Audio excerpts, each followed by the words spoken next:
Looking right, looking end zone, got a man, caught, touchdown Eaglets! Ball's loose in the end zone. Who's got it? And it is going to be a safety. What she used to. It's all part of the game. Yeah, I just gotta go hard. I just gotta Quarterback go sneak. hard. Touchdown, Brother Rice. What she used to. It's all part of the game. Yeah, I just gotta go hard. I just gotta go hard. Left side, double pass coming up. Antoine Thomas looking deep, it's gone! This is a big game for both these Go teams, hard. and they're going to get a stern test, both sides.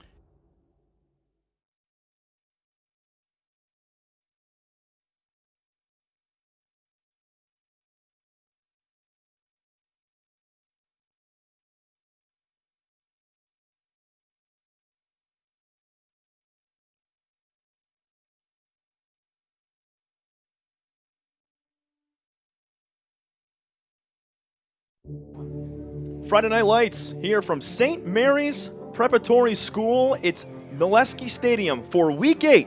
St. Mary's and Brother Rice. Alongside Joe Mooney, I'm Tom Cavanaugh here from the Prep. Excited for a great matchup today. Rivalry game. It's the Warrior Eaglet Trophy up for grabs tonight, Joe.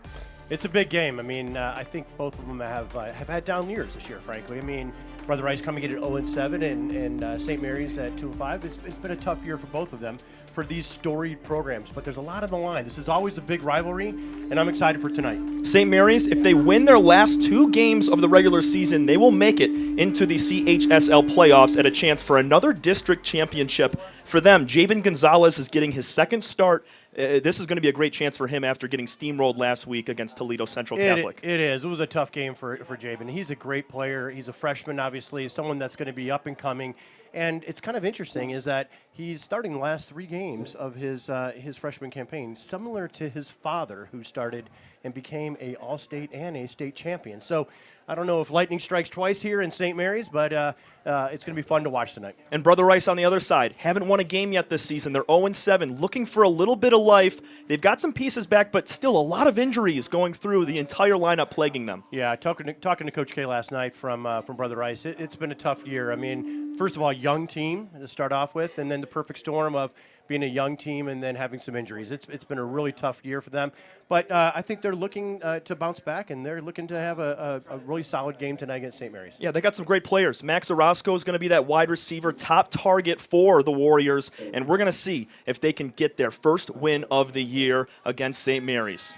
Yeah, I think Max Orozco, I mean, great athlete, obviously, and they've got a bunch of good players on here. I think that it's going to be a fun game to watch, and we'll see how they do. I hope that offense, they settle in and really be able to test that defense of St. Mary's. So we'll see how it goes. And it's senior night here at Molesky Stadium, George Porritt Field, and we're going to be ready to go.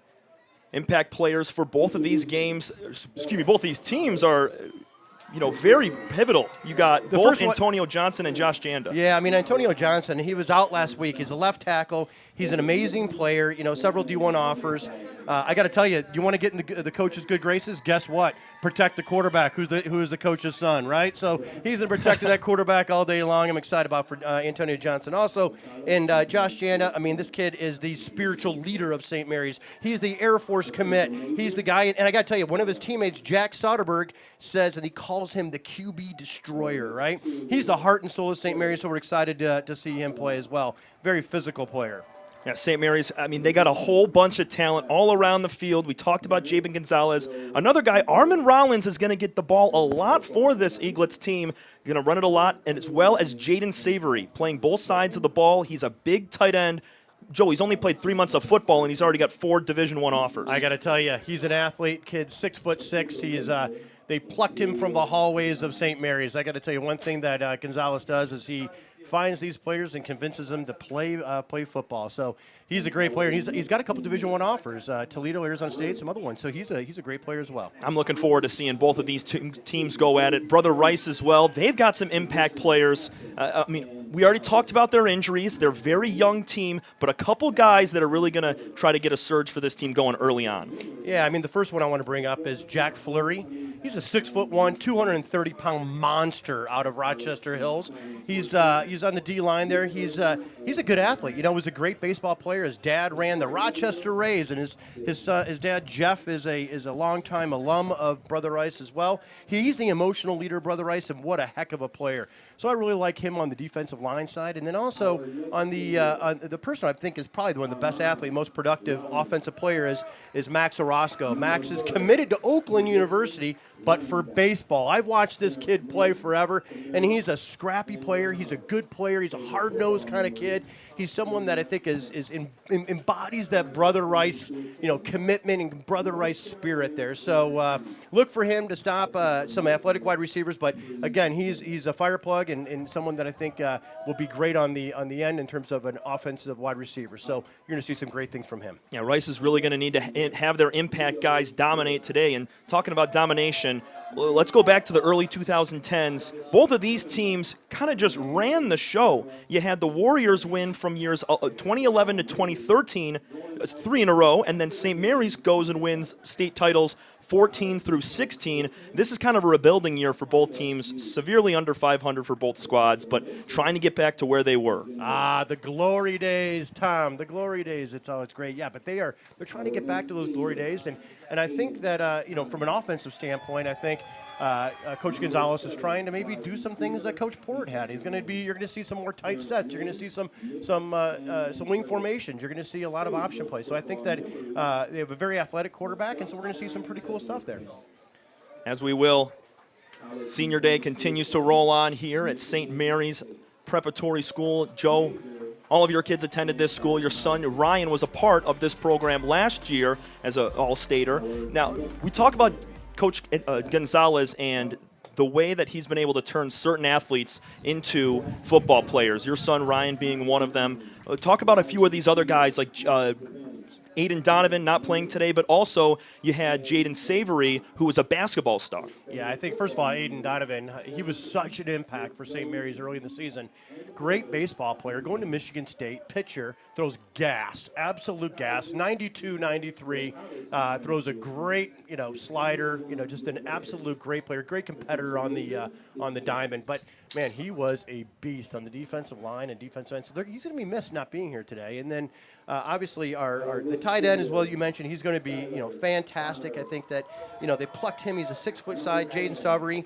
Jaden is going to be a great player. He's got some offers from Toledo and Arizona State, as we said. And, again, he's only been playing the game for 3 months. He's an amazing player. So I think when you have, there's one thing that you get here is you get a 6'6", 220-pound guy. He's going to make a pretty good tight end in high school. I can assure you that. Yeah, he will. And he's going to be on full display here for us as we're set to go. 7 p.m. kickoff here from Oleski Stadium, George Port Field at St. Mary's Preparatory Academy. Joe Mooney, Tom Cavanaugh for the prep. We're going to get things going between Rice and St. Mary's in just a moment. Stick around. From an ordinary idea comes a great journey. It all starts with a simple thought, a vision of something bigger, greater than what already exists. It's that spark that ignites the passion and drive to create something truly amazing. At G-Brand, we understand this journey well. We take pride in the details and perfecting every aspect of the process, regardless of how small or big they may be. Because it's more than just a design or a shirt. It's about outfitting future champions. There's something to be said about a team coming together, each member contributing their unique skills, talents, and ideas.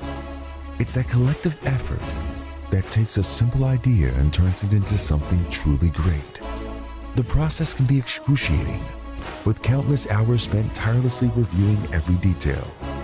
But the end result is pure and so rewarding, knowing that we've created something that will inspire greatness in those who wear it. Whether they come from a savage land or a booming metropolis, whether their numbers are 2 or 2 billion, the greatest their numbers could ever become is truly to become one. That's why at G-Brand, we're more than just a clothing company. We're a movement, a community of like-minded individuals who believe in the power of coming together to make a difference. So join us on this journey as we strive to outfit future champions and inspire greatness in all that we do. G-Brand. Now that's game.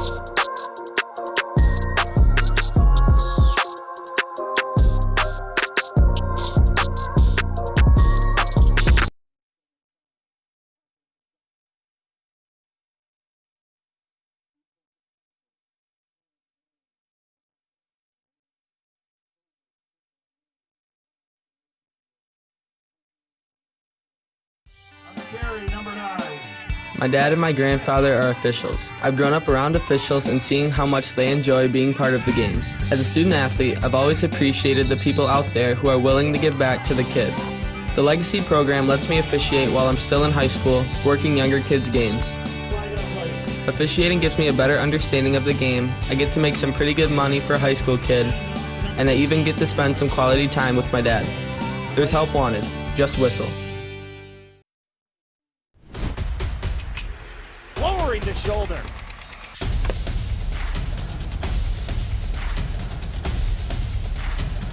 Swing and a miss. McGinley scores! And it's going to be a challenge for us. I mean, they're a really talented football team. I think everybody knows that. Four wide receivers. Pressure. Steps up. Marshall wants to run again. Cuts down the middle of the field. All alone. Touchdown! Warriors! What a cut.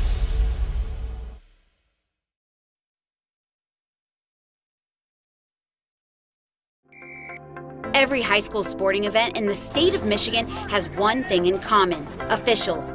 Every game, every meet, every match. Without officials, there'd be no touchdowns, no three-pointers, no face-offs.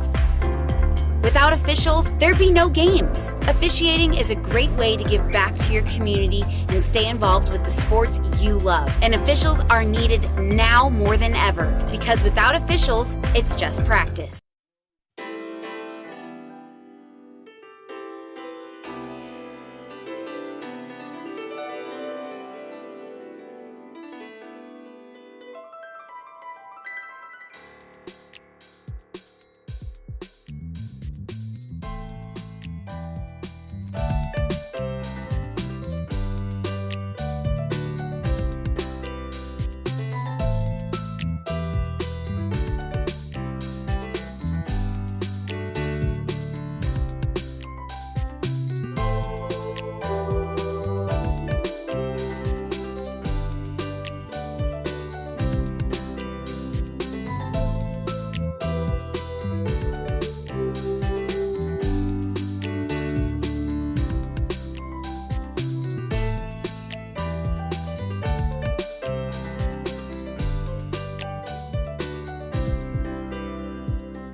Let's play some football here in Week 8. St. Mary's at home on senior night, taking on a winless Brother Rice team. Joe, we already kind of introed everything, but give me your top 3 keys to the game here for either side to get a win tonight. Well, I think the first one is I think Jabin Gonzalez for St. Mary's needs to get going. I mean, I think he needs to start feeling comfortable in the offense, and I think he needs to settle in really quickly and basically get some confidence very early on.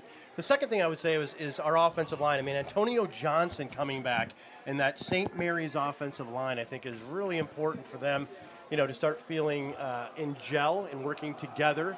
I think that's probably one of the things. And I think, Max Orozco in the offense for Brother Rice, he needs to come out firing. He needs to catch a couple balls. He needs to tell people, hey, we're ready to go. We're 0-7, but hey, you know what? We don't care. We're playing for all the marbles here. This is Brother Rice or Orchard Lake St. Mary's. This is a rivalry. You can feel the electricity in the stadium right now. It's a jam-packed student section, a pink out here for the Eaglets fans. Brother Rice ready to kick things off here from Molesky Stadium.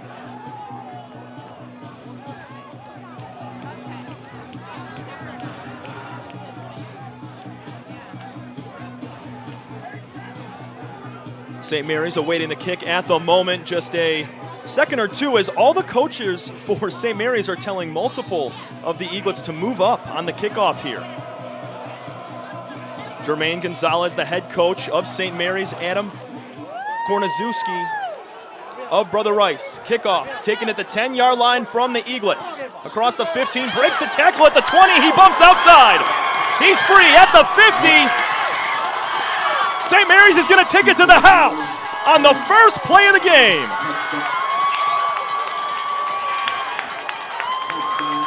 What a run back for Bryson Williams, his third kick return of the year, and it's 6-0 Eaglets. That was unbelievable.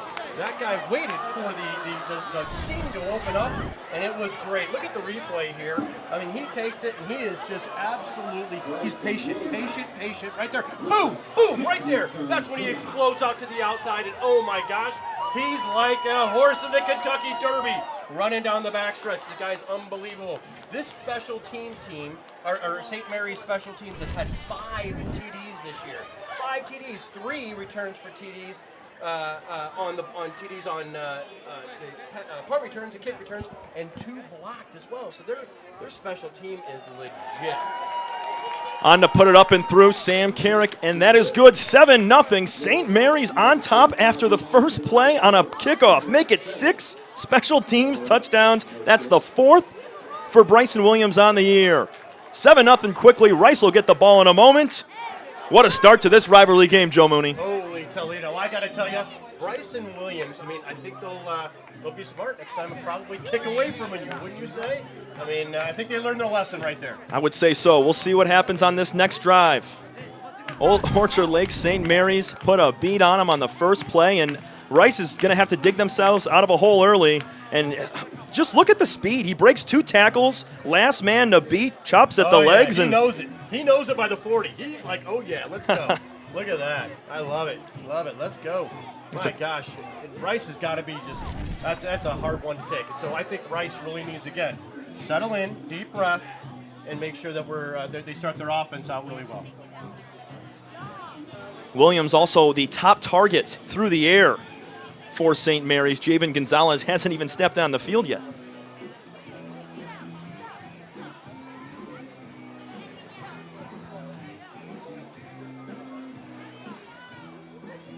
So as Nathan Barron, kicker and center for this team, ready to go. Check that.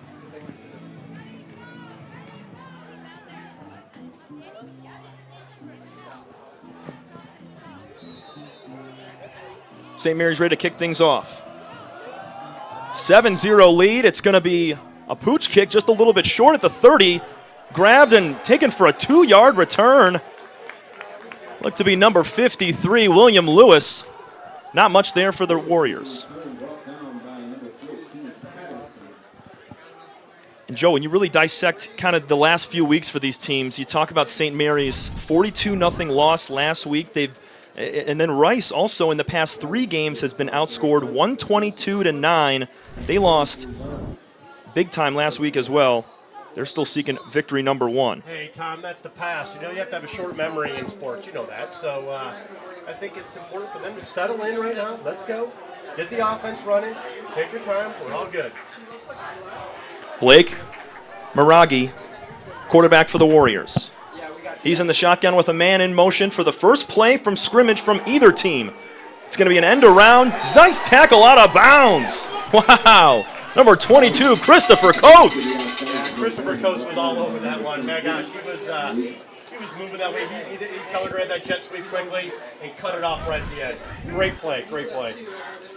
Coates on this team along with his brother Duke Coates. Those guys, the cornerbacks for this team, along with Bryson Williams, who just ran back that kickoff return, and Chris Dettori. Those are your other strong safeties. From the shotgun again, Miragi brings another man in motion. 2nd down and 9. Here's a fumble. Falling on the ball was Miragi. Does he have it? Looks like he does. Back at the 29-yard line of the Warriors. 11:26 left to go here in this first quarter. 7-0. St. Mary's on top after the Bryson Williams kickoff return about 90 yards from the 10. Trouble with the snap did Miragi have, and he just had to fall right on that ball. 3rd and 14 with 10:44 to go. Time is ticking.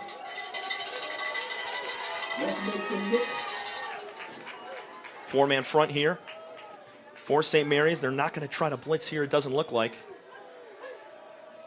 They're going to bring a man looking to pass. He's got it over the middle, in and out of the hands of the intended receiver. Number 8, Nick Covey.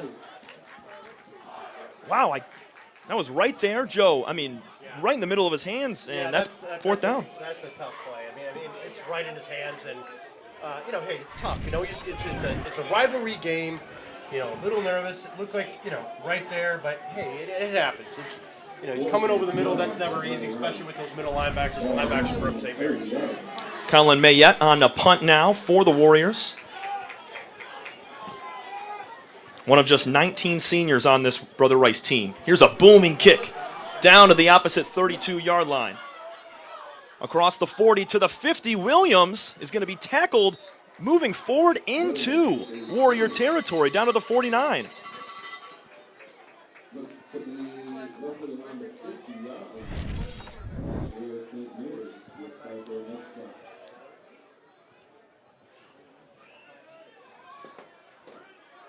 So another great return from the Eaglets. The ball will be spotted right at the 50-yard line, maybe a little bit on the St. Mary's side, but they must have stopped forward progress. Well, I got to tell you, I think Brother Rice really needs to stop right now. I think that it's important for them to come out, and that's a good start right there. I think that a good gang tackle is always something they need right now. Try to run it up the gut to Armin Rollins real quick, and he's taken down for a gain of 2 or 3. 2nd down.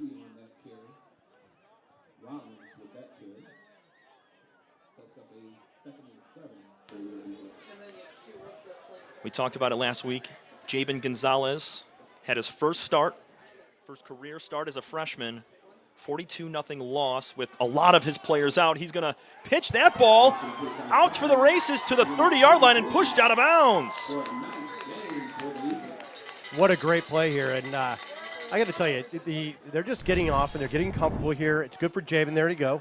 Jabin basically, great pitch, great decision. It was sealed off. He knew it. He had to make the pitch.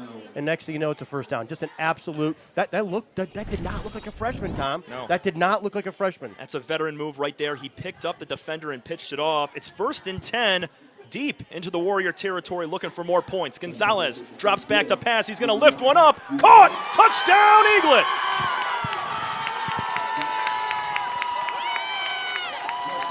Number 12, Zane Wilson hauls it in for another 6.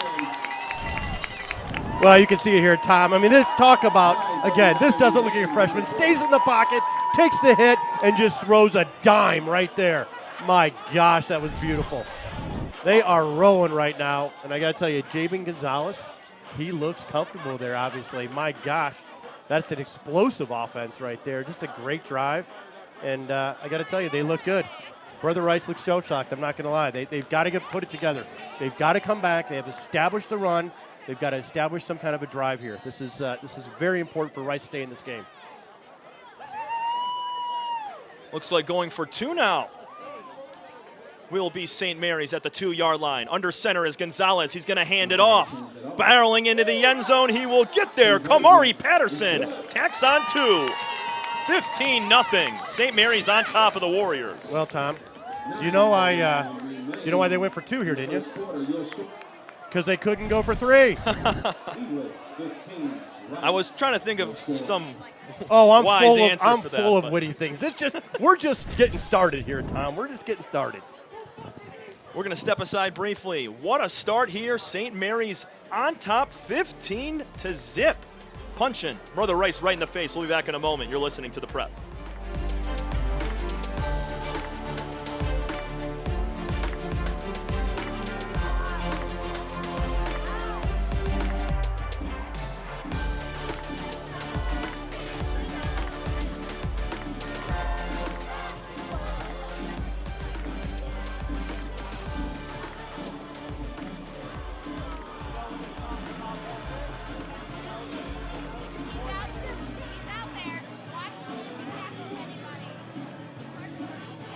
Quick start for the Eaglets. Zane Wilson, beautiful catch for about 15 yards and a touchdown. The 2-point makes it 15-0. 9:39 left to go here in this first quarter. Kind of a night and day start from last week for St. Mary's. It was 21-0 after the end of the first. Toledo Central Catholic was on top of the Eaglets. Yeah, Toledo Central Catholic is a wagon. They are a wagon. They're, I think, number 2 overall in the state of Ohio. They're an amazing team, so that's a tough, but it tested them. Now they're at Brother Rice here. Fumbled kick there from the Warriors and taken out of bounds at about the 25-yard line. Man. Number 20, Jacob Johnson on the return. That was a slobber knocker right there. That hit.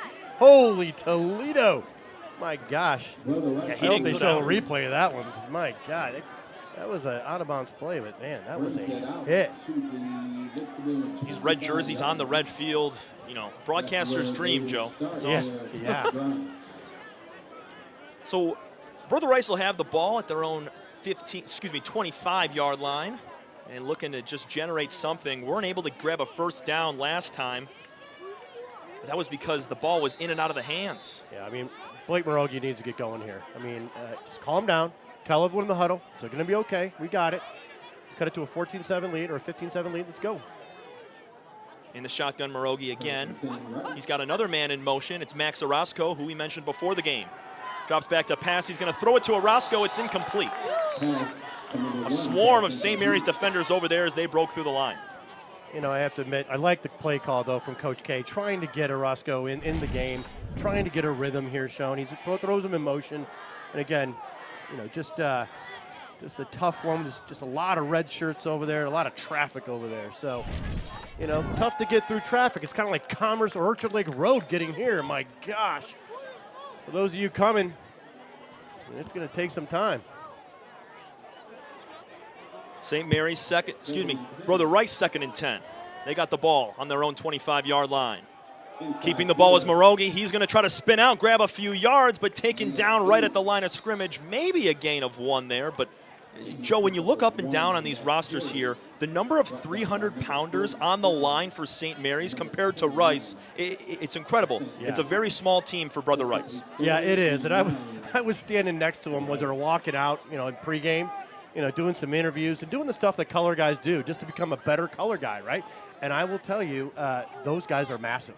I mean, I was like, my gosh, look at the size of these. And agile, I mean, just good athletes. I mean, the Janda brothers alone. Right. I mean, you have an Air Force commit right there. Aim high, everybody. That guy is, he can play. Coming to the line now are the Warriors, 3rd and 9. This is a must-needed conversion right here to just get a little bit of offense going. Calling for a couple men in motion is Morogi. And we're going to get a quick whistle.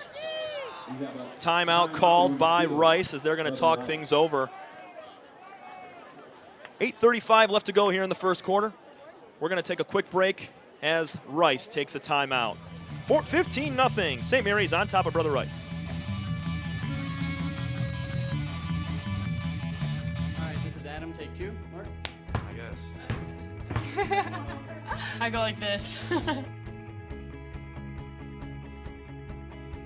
The best part about playing football in Texas has to be the reaction from the community. I want to encourage others to play volleyball or choir because you get to experience new things and do stuff that you've never done before. My reason why is passion. My reason why is pride.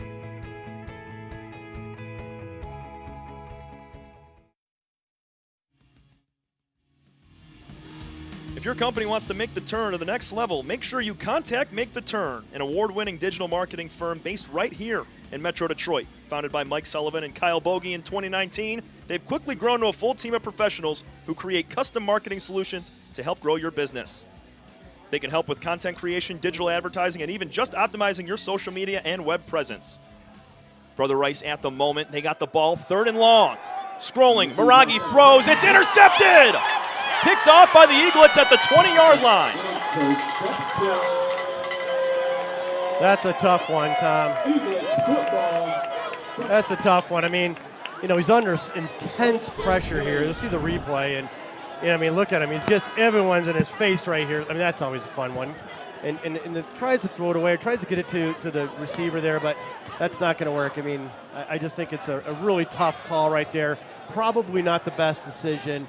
Again, it's easy for me to say in the booth as like someone's not in my face and like ready to kill me, but like it's tough. That's a tough decision, and he kind of threw it away and into the hands of St. Mary's. On 1st down, Gonzalez throws one up to the end zone, and we're going to get a flag coming in as there was heavy coverage, maybe a little too much contact on that one. What'd you see there, Joe?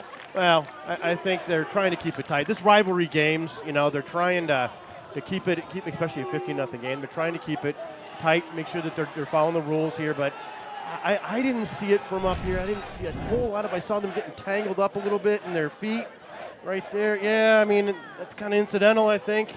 I don't know. See if they back them up or bring them forward. I gotta tell you, Tom, I was always a big fan of referees. I love referees and I love umpires. I'm a big umpire fan. I'll say that for sure. Yeah, no doubt. We need more of them.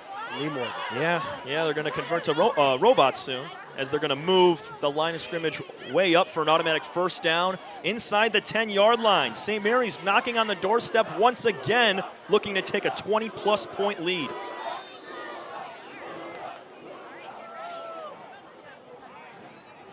In the shotgun, looking to hand it off. Barreling through for a couple extra yards, taken down at about the 5, maybe a little past it. It's Armin Rollins again, number 4, the senior. Yeah, I mean, I think you're just going to try to bury it in. I mean, I saw Rollins pregame too. He's a unit. Like, he is a unit. Like, he's taking a bunch of guys there. You got 4 or 5 guys to take him down. So, I mean, look at him on the sidelines. That guy, like, unit right there, unit. We got Rollins, Trey Goyke, and Kamari Patterson, who we saw knock in that 2-point conversion earlier. Couple of quick substitutions here for the Eaglets as they're trying to score again. 2nd and goal with 7:45 to go in the 1st quarter. Jabin's going to run it to the end zone. He gets tackled just before the goal line at about the 1 or 2. That's an aggressive run there from Jabin Gonzalez, the quarterback of St. Mary's.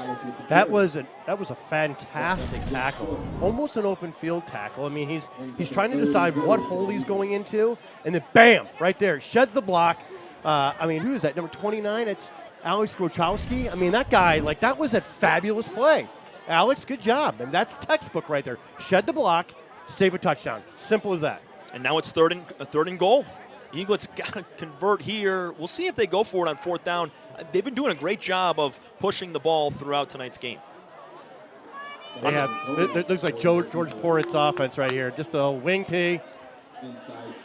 They run it again, this time to Trey Goyke. He's into the end zone for a touchdown. Jabin Gonzalez is getting comfortable with this St. Mary's team as a starter and surging right now. Wow, they are rolling right now. That was a great run.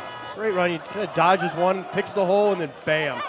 Right through, keeps his legs churning throughout the whole way, gets him backward turn, keeps his legs churning, and into the end zone for 6. Just a great job. Bryson Williams started the game off with a kick return touchdown on the first play. Zane Wilson caught a touchdown pass, and now it's Trey Goyke getting in the end zone for 6. And here comes the extra point. Kick is up and good. 22-0. St. Mary's dropped 42-0 last week. They're trying to do the exact same thing here to the Warriors. We're going to step aside briefly as Rice is going to try to get things back together here and put some points on the board. 22-zip, Rice trails here from senior night at St. Mary's. You're listening to The Prep. Lowering the shoulder.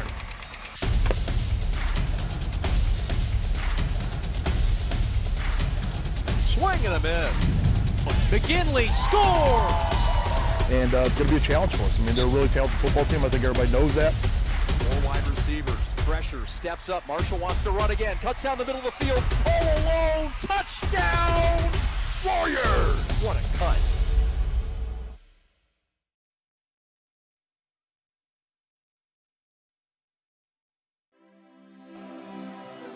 Ready to kick off again, St. Mary's. Alongside Joe Mooney, I'm Tom Cavanaugh.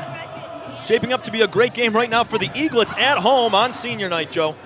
Yeah, I mean, what a way to go out on senior night, you know? I mean, this is, I got to tell you, if Brother Rice doesn't, establish something, we're going to have to figure out a lot of small talk, Tom. I think we're going to have to fill some air here, my guy. Uh-oh.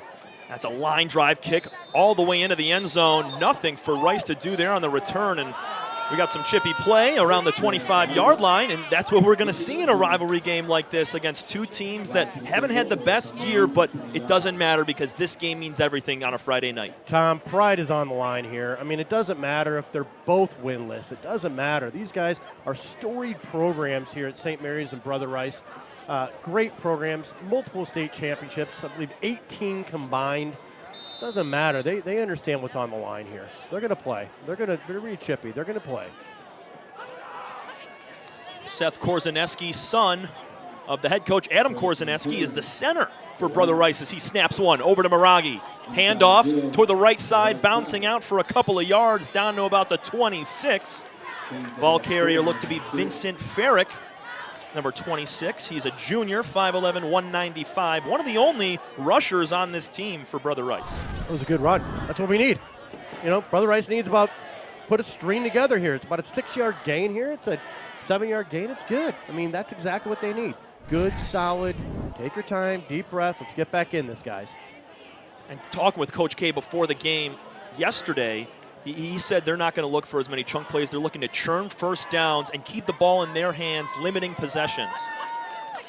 Claps for the snap, goes Miragi. He's going to hand it off again.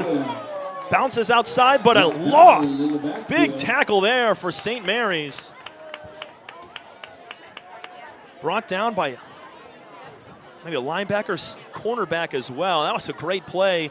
Looked like Brother Rice almost bounced it out to the corner, couldn't get there. Yeah, I mean, he ran into a brick wall, boom, right there, and then boom, 3 or 4 gang tack. I mean, just that's hard, right? That's tough to do right there. So, Armin Rollins plays both sides of the ball as a running back and just made the tackle there. Yeah, Vincent Farish had nowhere to go there. So, let's continue to open it up a little bit and see what they do. 3rd and 6, 5:25 to play in the first. Another man in motion for the Warriors. It's a designed run. Miragi's going to try to go to a cone. He's not going to get there. Pushed out of bounds at about the 25, 26-yard line. It's going to bring up 4th down. Well, I got to tell you, I like the play. I mean, he's trying to put it in his own hands and trying to make it's only 4 yards they had to get, but I got to tell you, it's just a tough defense right there. I mean, that defensive line with Jando over there, I mean, they sealed that off so well that it's going to be tough for Brother Rice to go anywhere. Here's the thing, now you have to divide the field in half. They need to get a good kicker, right? They need to get St. Mary's and off the field as fast as they possibly can, but they can't do it in their own field position. Need a good punt. The speedy Bryson Williams is deep back, but it's blocked. The ball's going to trickle down to Williams, who's going to let it go all the way to about the 26-yard line of St. Mary's. That was a block kick that somehow turned out really well for the Warriors. I don't know if it was blocked or it was interesting. It kind of end over that. And I got to tell you, it reminds me of there was a kicker from Adams High School. And, not being disparaging here, but he was graduated in 1987. He is an end over end kicker, a punter named Bill Deary. And not a great punter there. Kind of like one of those. And, but this one is very effective for Brother Rice. So that's going to go in like as a high average. That's great. Just a ground ball that kept rolling, and now it's exactly what they needed. Yeah, St. Mary's looking to get things going again. It's going to be Bryson Williams bumping it to the outside on the far sideline. He's wrapped up by a gang of Warriors at about the 30, gain of maybe 4 or 5. Yeah, I think one of the things that Rice is going to need to do to just stay in this game is seal those ends, right? They have the speed of St. Mary's. I mean, it's almost like Bryson's running at like a different level. I mean, he can fly. So I think they need to seal those ends. Joe, you talked about Jack Fleury, the senior, as well as another defensive tackle for this team, Thomas Rodemaker. 2 returning seniors that are huge for this Rice defense. Rolling to the right. It's going to be Gonzalez throws. This ball is short. Incomplete. The intended receiver, number 26, Lorenzo Barber, freshman. Yeah, I got to tell you that you're talking about Thomas Rodemacher. They call him Rads at Brother Rice, and I tell you, he's he drinks 1 gallon of milk every single day. There's no way you're keeping all that down. Yeah, that dude is defensive lineman right there, right? Rads. 3rd and 7. Play action here for Gonzalez. He's going to step up in the pocket. Going to avoid a couple men. Spins out of the way, but finally taken down. Does he have the first? They're going to mark him at about the 37-yard line. That could be good for a first down, maybe short. They're going to call it a 4th down. Great run from the freshman Gonzalez. I mean, does this remind, I'm thinking Lamar. Oh, yeah. Lamar, look at this. Boom, right there, and then turn. Like, that's reminiscent of Lamar. I'm telling you, he's that athlete that we've come to see. I mean, everyone's talking about him. Freshman, what an athlete. And that was impressive. You spike a pass a little bit low, showing his youth for this program, but then you go out and do something like that, see the pressure, step up in the pocket, and scramble for some yards. St. Mary's is going to call a timeout. They were thinking about going for it, but they're going to rethink things now. Jermaine Gonzalez calls his team back in. We're going to take a quick break. St. Mary's 4th and 1 in their own zone, trying to put it through 22-0 over Brother Rice. We'll be right back. There's just one place where students are students first, and athletics are played with purpose and perspective. That place is your local high school. High school sports offer more than the joy of competition. Studies show that student athletes are also likely to enjoy greater levels of achievement in other areas of their lives, including academics. High school sports, a winning part of a complete education.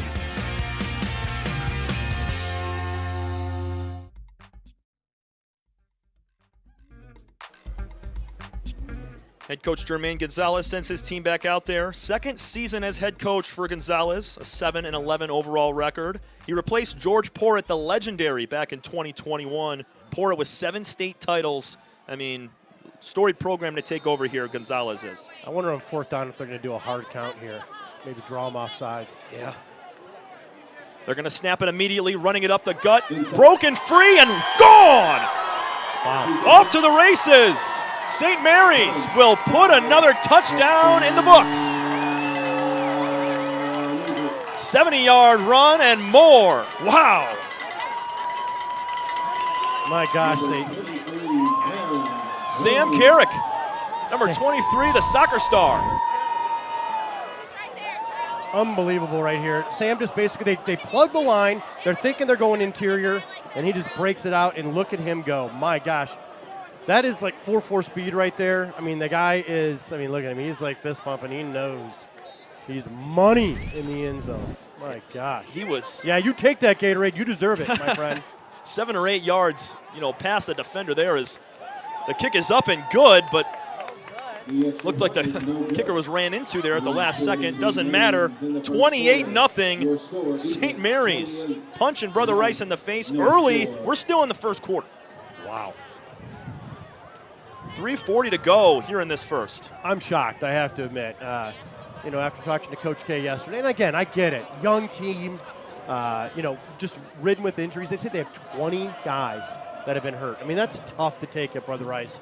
But at the same time, I'm shocked at the beginning of this game. I still think, Brother Rice can keep in it, but it's going to be an uphill battle from here on. I mean, they've got to keep the faith because down 28 is not easy to come back from. No, St. Mary's right now taking advantage of the defense they've been given right now. A really tough week last week, 7 points in their last 2 games, and they're out here scoring 28 in the first quarter. This is impressive. But, Joe, both of these teams last year won a district, and both of them had less than 4 wins going into the postseason. St. Mary's has the exact same outlook at the moment. If they win tonight and take down Dakota next week, the Eaglets will qualify for the playoffs with a huge couple wins at the end of the season. Yeah, I mean, it's they're in firm command right now with this game, but they still have to take Dakota, and I don't want to look ahead too much, but they have to take Dakota down next week to secure their position. Another punt off to Rice as this one's caught at about the 5-yard line. Good return here for the Warriors. Big tackle at the 20. Holy moly. Number 22, Christopher Coates once again makes a tackle.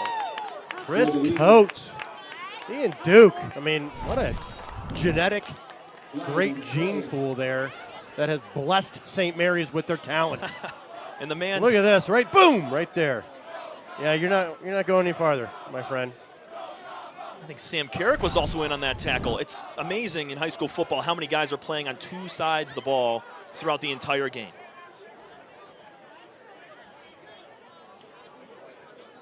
St. Mary's taking an extreme advantage of the run game right now, not having to throw it, using Gonzalez's legs at the quarterback position. And, I mean, all the running backs have gotten stuff today. Bryson Williams, Armin Rollins, Trey Goyke, Kamari Patterson, everybody's getting involved today, Joe. Yeah, I think he's going to spread the sunshine around today, Tom. I mean, he is, it's looking pretty rosy here for St. Mary's on this red field. Unintended. Back to work go the Warriors in the shotgun again. Morogi going to put a man in motion briefly as they're going to pitch it. And that ball's taken out at the maybe the 15-yard line. Max Orozco is the ball carrier. From our angle, just ball got swallowed up there. Looked like Morogi held onto it for a moment, but spit out to Orozco. Yeah, it might have been an option there. But Orozco, just got they're in the backfield the whole time. They got to keep him out of the backfield. And that's the key here. But, Orozco's he's a young player. Again, going to Oakland University as a baseball player. He's a scrappy second baseman. I've watched this kid play a long time, and he's not going to go down without a fight. This guy's he's a player. Rice with the ball, deep in their own zone right now at about the 15-yard line. Just looking to start some offense. Here's a run up the gut. Back to about the line of scrimmage on 2nd and 13, maybe a few more. It's going to come 3rd down and long for the Warriors. But, got to build on something. Got to find 1 or 2 plays to really start boosting confidence in your offense. Yeah, there's no doubt. You need to keep people some hope, right? And they need to have some hope on Brother Rice's side. So those 6 or 7 yard plays do that. 3rd and 6, they're going to run it again. Breaking a couple tackles, will not get to the 1st down marker, down to about the 25-yard line. Go the Warriors. Vincent Farrick again on the run. He comes up limping a little bit, which would not be good. No, considering the amount of injuries they have. But at this point, those guys know they got to stay in the game and really tough it out. They almost had 12 men on the field right there, did St. Mary's, with Bryson Williams hopping on and off. Yeah, I think they'll probably go hard count here, maybe. Let's see. It makes sense. Rice going for it on 4th and 4. 1:50 to go in the first quarter. Man in motion. Yep, I was right. Yep, time ticking down to about 5 seconds on the play clock. Doesn't look like they're going to go for it. They're going to throw a flag. Who's it on, Joe? It's on Rice. I got to tell you, they tried to go to the hard count. I kind of made that call. No big deal. A little bit better than Tony Romo there. But anyway, I think that they tried to draw St. Mary's offside. The only one they drew off was themselves. Which is inexcusable there because yeah, it's a design play. You got to be able to know the count there. It's, as you said, design play. They move right up front. So it makes it 4th and 9 now is deep in their own zone again. Rice not able to even get the ball to the 40 or close to midfield right now. It's been all St. Mary's tonight. Punt away. down into St. Mary's zone, takes a Eaglet hop to about the 50, and picking it up are the Warriors at the 49-yard line of St. Mary's. Nice high punt.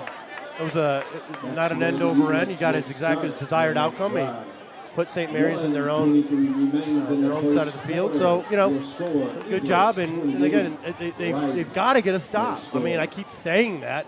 I sound like a color commentator's broken record right now, but they need to get a stop. And it's important. We'll see what Jabin has up his sleeves right now, though. The snap comes out. It's going to be a boot around the edge here. Taken down out of bounds after a pretty good run. Duke Coates has the ball. Duke Coates with the carry. Good run by Duke on like the jet sweep. Look at it, just boom, boom. And then reads that block really well and just, you know, again, just a solid gain of 8 yards, right? I mean, textbook. Joe, you hit on it earlier in the quarter. Rice has really got to find a way to close off those ends and not let these guys get outside. The big man running for it, not going to get anywhere there. Dragged down is Jack Janda on a designed boot around the edge again. Janda, as we talked about, tight end and a defensive end, sophomore, 225, a 6'5" man. Yeah, I got to tell you, Alex Gorcheski lost his helmet on that one. Trying to come around the end there. He's playing a tough game. I've said his name a few times now, and he's playing hard-nosed. He's not giving up. I love that. I love that.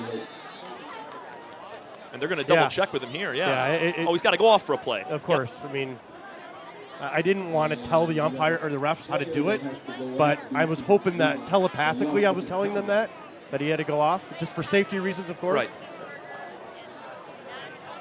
So Janda's going to hop back on the field. Coming off now is going to be number 20, Reese Hurst, one of the other return men for this Eaglet team. 3rd and 1, 28-0 St. Mary's on top. Here's Bryson Williams again around the end towards the far sideline. Breaks a couple tackles. He's going to be wrestled out of bounds at the 23-yard line and a first down. You know, they keep talking about him being the best athlete on the field, right? And they're not wrong. I mean, he is the real deal. He is legit right there. Huge block from Armin Rollins right there on the inside, and I don't think Bryson Williams has had a run for less than 8 or 9 yards so far today. Yeah, I'm going to get into his soccer skills as well in a minute here. Here comes the pitch again. It's going to be dished away. St. Mary's breaking a couple tackles down to the 10-yard line. I got to tell you, the St. Mary's speed is showing itself right now. I mean, you know, Bryson Williams is a great soccer player. I'm not sure if you knew that. He's a D1 prospect, actually. He transferred over from Canton, and this kid, Bryson, is great. But look at this run. I mean, absolute fabulous one. They're just killing him with the speed. Reese Hurst was the ball carrier on that last one as the first quarter comes to a finish, and what a quarter it was, Joe Mooney. I'm out of breath. I'm out of breath, Tom. It was a lot of scoring. There was 28-0. It was scoring fest for the Eaglets in the first. We're going to take a break. Back for the second here on The Prep. Joe Mooney, Tom Cavanaugh bringing everything to you in just a moment. There's just one place where students are students first, and athletics are played with purpose and perspective. That place is your local high school. High school sports offer more than the joy of competition.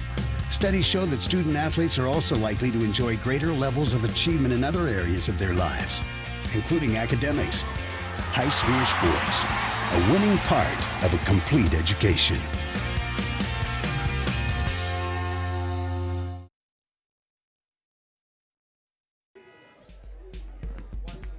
Hey fans, between the first and second quarters, we're going to intro the interview with Jermaine Gonzalez. We caught up with him pregame. Here it is.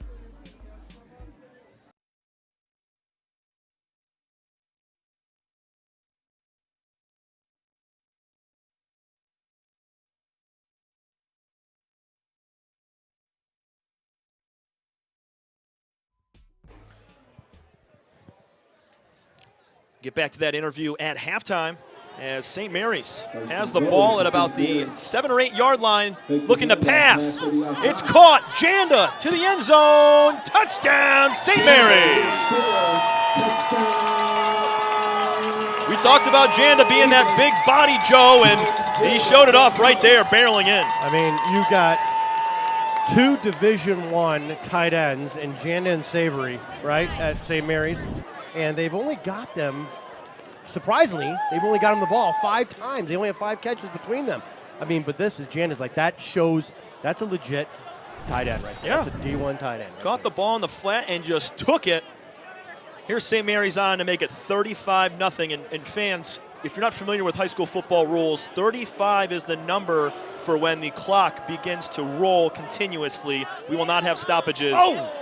We won't have a stoppage here. Broadcaster's jinx. And it's blocked.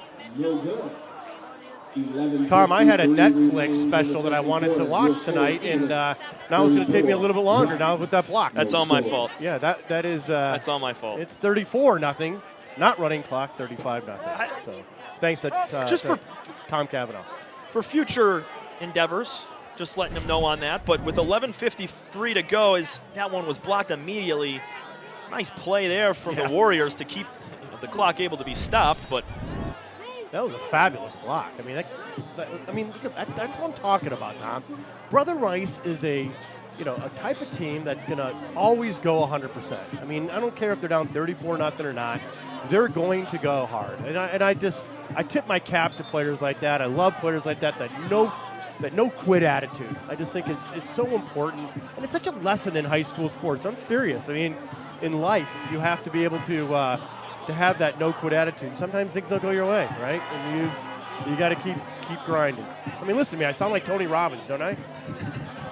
Yep. Just got to keep grinding. You're right. St. Mary's here does not convert on that extra point, so it's 34-0. Not a running clock yet for this Rice team, and they like that. They'll have more time, more opportunities to score as this kickoff is drilled back into the end zone. Brother Rice will have the ball back at their own 20-yard line. And so far, Joe, obviously it's been all St. Mary's right now, but what do you like out of Jabin Gonzalez that you've seen? You talked about the keys to the game. We've seen him take the ball in his hands. We've seen him throw it accurately. Talk about it. Yeah, I got to tell you, I think one of the things in a young athlete that you want to see is confidence, right? I think it's the most important aspect of a player. You have to have great confidence, and he just seems so comfortable in there. He's confident. He's running the offense. It helps that he's having such great effectiveness at it, but man, he just feels, it just looks great. The future's bright for St. Mary's underneath center. Rice with the ball. They're going to hand it off on first down. Breaking a tackle or two to about the 25-yard line is Vincent Farrick. And quick injury update for you. Over on the sideline of St. Mary's, it's DJ White, linebacker for the Eaglets, and he's been on the training table for pretty much the entire game so far, minus the first couple of plays, but we'll check on him, make sure he's all right. But he's a big part of that defense as Rice is coming up now, second and mid from their own zone. St. Mary's has got to keep healthy. They got to stay healthy. If they're going to, they win out against Dakota and they go to the districts, they've got to stay healthy. Rolling as Miragi's going to throw, sliding and making a catch. Nice grab there for Rice. Look to be number 8, Mark Nicholson. Number 8 with the catch. That's enough. First down, the first down for Rice. Yeah, that's a good pass. I mean, solid, great catch, sliding. Check that. I think that was Orozco made that catch. Either way, it's a first down for Rice as they're trying to build something. The run has not been there. That's the first completed pass that they've had all day long.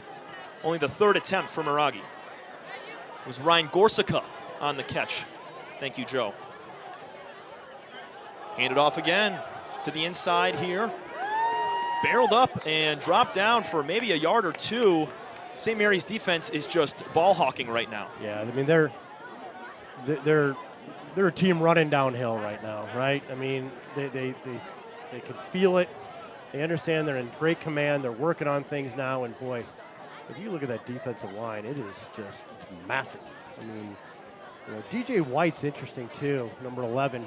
He was a safety last year. I remember him last year when I was coming to these games, and man, he was good then. Now he's moved in that linebacker spot, and he is a legit Division I linebacker, no cap. I'm telling you, that guy is legit. Rice again here, 2nd and 9, rolling, throwing. This one is batted down, incomplete. It was a deep ball. Miragi was throwing off his back foot, and it looked like Colin Mayette was pleading for some pass interference there. Yeah, it was an underthrown ball because he, again, had someone in his face. And, you know, he's trying to go back to the ball. They're both going for the ball. His head was turned. It's a good, clean defensive play, in my opinion. So good call, good no call, I should say, by the line or the referee there. 9 minutes, 48 seconds to go in the half. 34-0, St. Mary's. Oh. Snap. Flag on the play. Excuse me, flag is going to come before the snap. And offsides was St. Mary's there. 2 guys off the edge. Looked to be Janda and one more. Yeah, it was Janda and Offside, Eaglets.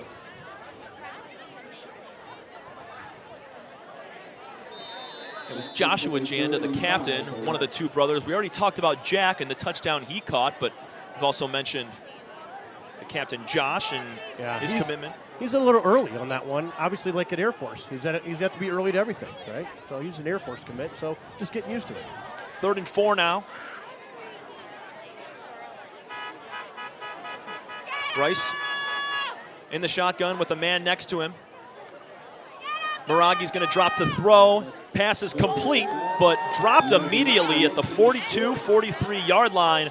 This is the type of Rice offense that we've seen in some past tape. Just being able to hit those short completions on the check down and burst out for a couple yards on the run. Coach Kornichewski said the same thing. I mean, they just want to be, you know, again, make sure they establish the run and then have these small passes, keep the defense on their toes, and again, just a great, you know, let's see if they get a first down. I think they got a first down in that one, which is great.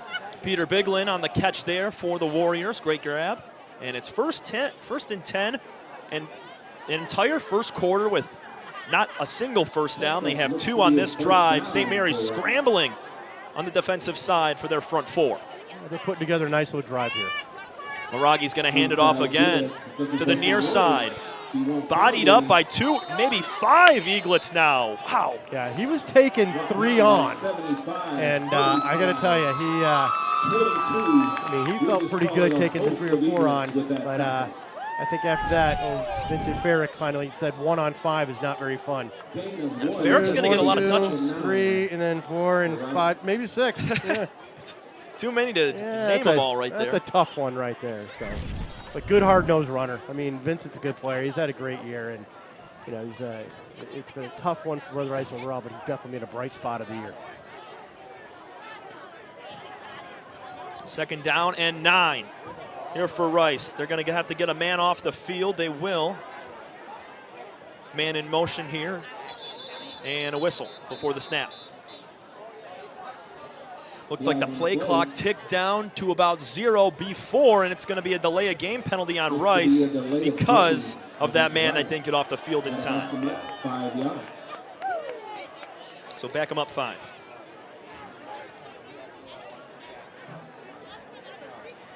Rice in quite the hole at the moment, but just looking to get on the board. Not doing themselves favors right now on that delay of game. 2nd and 14. Yeah, Coach Kornichewski, he's running the offense here. He calls the plays. So that was one that it's a little delayed. You got to have these things ready to go, especially at a team like St. Mary's. 8:05 to go in the second. Miragi's got the ball in the shotgun. Going to hand it off to Farrick again. Breaks a couple tackles and wrestled down just before the line of scrimmage at the 41-yard line. It's going to come up 3rd and long. And Farrick, man, just continuing to get the ball over and over. Yeah. They've tried to throw some passes out there. He's like a sophomore, isn't he? Yeah. Like a suplex. He just. Farrick's a junior, but still, it doesn't matter. That amount of touches consecutively, that can do some wear and tear, but he's been a big body for them and a workhorse. 4 wide receivers out wide for Rice. Just 1 man next to Miragi in the shotgun. It's a trips to the far sideline. Miragi gets the snap. Good blocks. He's going to throw and complete a pass down to about the 48-yard line of the Warriors, but not enough for a first down. Steady, though. Steady. 100%. You know, I mean, they're just moving the ball right now. It's 4th down. They've got to convert this, but, you know, they're in 4-down territory right here. But, you know, it's been a sustained drive. I mean, it's been a 4-minute drive, right? Not bad. There's a nice catch from Peter Biglin shown on your screen right there. It's 4th down and 5. A must-needed conversion here for the Warriors. Eaglets will get the ball back, if not right in their own zone. Throwing and nearly intercepted. Is it picked? Referee's gonna, they're gonna call it a pick. Wow. Are you kidding me? What a grab. Trey Goyke. Trey Goyke. He was in coverage and stuck his hands out at the last second to pick it off. Look at that. He picked it right off the red turf there. My gosh. Here he comes back. He pumps and then, yeah, look at that. It was in and out of the hands. Unbelievable. Peter Biglin with the intended receiver. It was in and out of his hands and then jumped right into Goyke's hands. I don't think I've ever been more excited at a 34-0 game ever in my life. This is great. That was a great play. Look at this. One hand just snags it right from him. Maybe his knees played a little bit of a role there. Jabin Gonzalez hands it off now to Kamari Patterson, and he's driven out of bounds. Second interception for Blake Morogi, and another great defensive play for this St. Mary's team. They've been incredible on both sides of the ball so far tonight. Yeah, Goyke's a great athlete, gritty kid too. You know, I mean, hard-nosed runner on the offensive side, you know, defensive side. That is just that's an athletic play. So we'll see how St. Mary's and Jabin does here. It's going to be 2nd down and 9 after a gain of 1. Gonzalez going to hand it off up the gut. Another gain of about 2 here. That one given over to Armin Rollins, main running back who's a senior at 5'10", 215. You know, it's interesting. I think they're going to have some clock management here, which would make sense, but Air Raid Rogers he wants to keep the gas on it. The offensive coordinator, Kevin Rogers, he wants to keep the gas down to the floor. Uh-oh. Snap over the head of Gonzalez. It's anybody's ball. Jabin will pick it up, fall on it. Great play by him to save a possession, but it's all the way back to the Eaglet 30-yard line. Yeah, that was they had problems last week because it was a different center, right? They had to move around because they had some injuries on the offensive line. I just think Jaden missed it, just went through his hands there. And again, smart play by him, though. Instead of trying to be the hero, pick it up, you know, try to make a play out of it, jump on it, call it a day, tip your cap to the defense, and basically kick it away. It's a tough play right there. You talked about them getting Nathan Barron back. That one just sailed right over his head, but on to punt now the Eaglets. Jack Chudler, long snapper at the moment. Good snap, kind of a long developing kick there as this one's booted deep and takes an Eaglets bounce, traveling to about the 35, inside to the 33-yard line. Great kick there from Nathan Barron, the center as well as the punter for this team. Yeah, I saw Air Raid, basically the offensive coordinator, kind of giving Jabin a little bit of, hey man, you got to step on the gas here. You know, that offensive series right there was not strong by St. Mary's. 4:47 left to go in the half. 34-0 St. Mary's on top. You're listening to The Prep. Lowering the shoulder.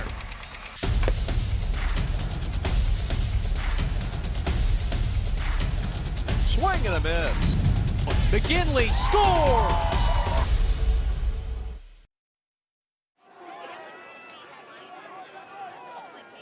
Rice with the ball, 4:47 to go. It's 1st and 10 for him. Going to hand it off to Farrick, and he's tripped up in the backfield, but falls back to the line of scrimmage.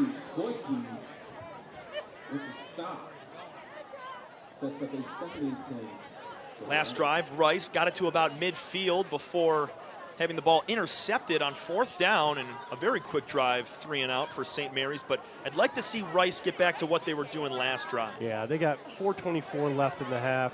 I just think they need to have a sustained drive just to kind of stay in the game and go into halftime on a more positive note. Morogi gets the snap out of the shotgun. Again, a handoff. Way in the backfield, tackled by 2 or 3 St. Mary's Eaglets. Leading the charge there, number 35, Ryan Fresquez. Fresquez and number 47, Arnold with the play. Also number 47 as well, Noah Gumma making a play.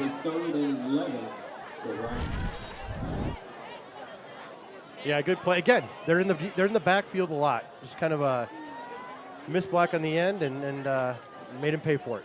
So they're in the backfield. They've been living in that Brother Rice backfield, be it a rushed pass or you know a initial hit from a running back in the backfield. 3rd and 12 here for Brother Rice. Empty backfield for Morogi. He's going to see some pressure. Wrapped up and tackled in the backfield down to about the 35. St. Mary's. Their student section hasn't left their feet all night long, and they're going to continue as they get the ball back here late in the second. Yeah, I mean, here, another one. He doesn't see much. I'm not sure if it was a design play or not, but the hole didn't open, and I got to tell you, Morogi was running for his life a little bit on that one. So, you know, looks like 3 and out. Probably going to punt this one away, and St. Mary's has 2:48 left to do something for the rest of the half and see if they can get that running clock. Morogi with not a lot of time to throw that ball either. That pocket collapsed immediately. Rice punts this one off, and it's caught at about the 28-yard line by Bryson Williams. He's going to get around the edge, breaks a tackle, breaks 2 tackles, and he's wrestled down with a flag down just about the 44, 45-yard line. We got pink flags today for the pink out. That caught me off guard at the beginning of the game. Yeah, that's good. Breast Cancer Awareness Month is October, and for all those, tip my cap to all the survivors out there, and please continue to support such a worthy cause. Williams, that was the first time he's really had any trouble tonight running the football, and he still gained about 15 yards. Yeah, I thought he was going to break it open there. Got caught there at the end, slow him down just enough for 2 or 3 actually to help out. The penalty called was holding on the receiving team, so it's going to back up St. Mary's an extra 10 yards deeper into their own territory. But besides that last drive of them going 3 and out, they've been great today, pushing the ball with ease. 2 minutes, 25 seconds to go in the half. 34-0. Eaglets all over the Warriors here in the Warrior-Eagle Trophy rivalry. Jabin Gonzalez, he's out of the shotgun, hands the ball off again. This one for plus yardage. Let's see if they're getting up to the line quick and see if they're going to try to get that one more score. It's only 2:09 left in the half. They need to hurry up. I'm not sure there's a big sense of urgency right now, Tom, but when you're up 34, you really don't need to have a sense of urgency. Yeah, 2 timeouts left for each team. We'll see if Rice begins to use them with under 2 minutes. Gonzalez is going to throw one. It's caught. Nice grab by Duke Coates. He's going to break a tackle to the 45 of Brother Rice. Nice catch from Duke. Yeah, Duke has been a player for a while here at St. Mary's, and just a great athlete, very agile, you know, kind of steps up, makes a nice, oh, look at that move. Look at that move. Jimmy. Oh, he got away with the face mask there, it looks like, too. So another guy in your screen at the very bottom, Jaden Savory, big tight end. We talked about him pregame. Here's a tackle in the backfield for Brother Rice. Ho-ho, number 34, Jack Grable, takes him down in the backfield. What a play from Jack Grable. Got through the line immediately and wrapped him up. What do you fabulous see, play. Look at that, penetrate the line. Basically just turns him and just wrestles him down. Look at him. He's, again, no quit right there. Love that, no quit. That's what the world needs more of, right? Or Jack Grables. I like it. 2nd and 18, throwing again is Gonzalez. This one is short of his intended receiver, Savory. That's the first time he's been targeted tonight. Like to see him get more involved here in the second half. I think for St. Mary's to win against Dakota and to continue to go in the districts, Savory, he's look at the size difference. Outstanding athlete. He's 6'6". Kid walked by him, you're like, oh my gosh. Look at this kid. 1 minute, 6 seconds to go here in the half. Here from the Prep Sports Network, St. Mary's and Brother Rice. Gonzalez has it. Gonna play action, scrambling to his right, gotta find some room. He's gonna run this ball up the middle to the 50, 45, and he's outside! Gonzalez down the sideline, he's pushed out of bounds at the 17. What a run from the freshman. I gotta tell you, I got to tell you, that's the future of St. Mary's right there. That is Lamar right there. I mean, my gosh, that is the future of St. Mary's. Look at him, calm, cool, collected, confident. Look at him, here we go. Doesn't see what he saw. Savory was actually going deep that play. He was triple coverage. He recognized it, comes out, breaks the tackle right here, and then just goes up the sidelines. Freshman, everybody. Love seeing young guys, freshmen, do so well. Gonzalez to throw now to the end zone. Looking up is Savory. He makes the catch. No, it's incomplete. They said he didn't get his feet down in the back of the end zone. What a throw from Gonzalez and a better catch. I got to tell you, love the play call. Love the play call. 48 seconds left. But again, you throw it up to a 6'6" basketball player in the corner of the end zone, chances are he's coming down with it, Tom. So, boy, I think I really, really tip my cap off to Air Raid Rogers and the coaching staff there just outside. I'd almost go back to it. I mean, just a great athlete. I love the play call as they're going to bounce it outside to the end zone. Down at about the 2, Armin Rollins had a lane. But I like the play call on first down. Trying to take a shot deep, get yourself 6 more points, under a minute. But now time will tick, and St. Mary's will take a timeout with 42 seconds left to try to get 6 more. Yeah.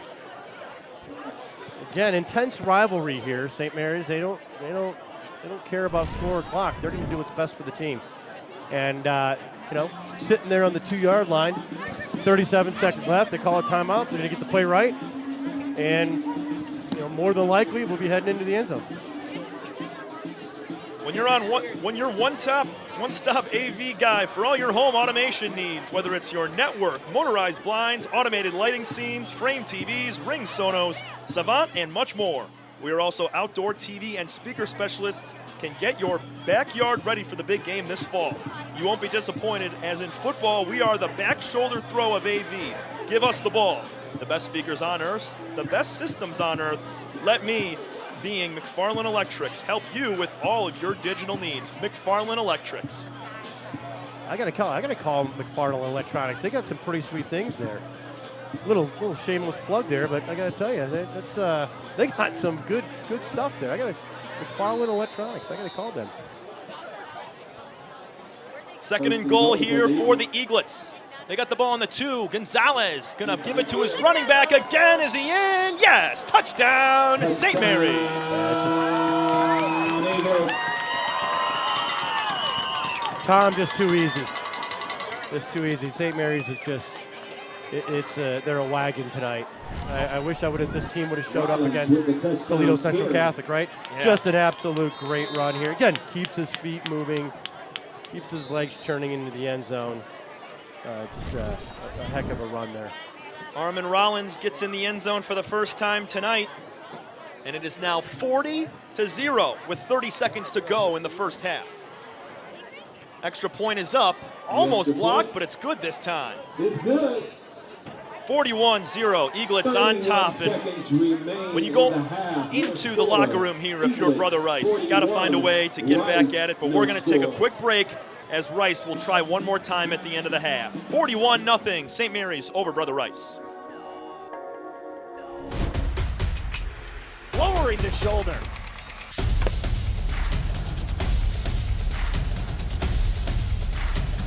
Swing and a miss. McGinley scores! And it's going to be a challenge for us. I mean, they're a really talented football team. I think everybody knows that. 4 wide receivers. Pressure, steps up. Marshall wants to run again. Cuts down the middle of the field. All alone. Touchdown! Warriors! What a cut.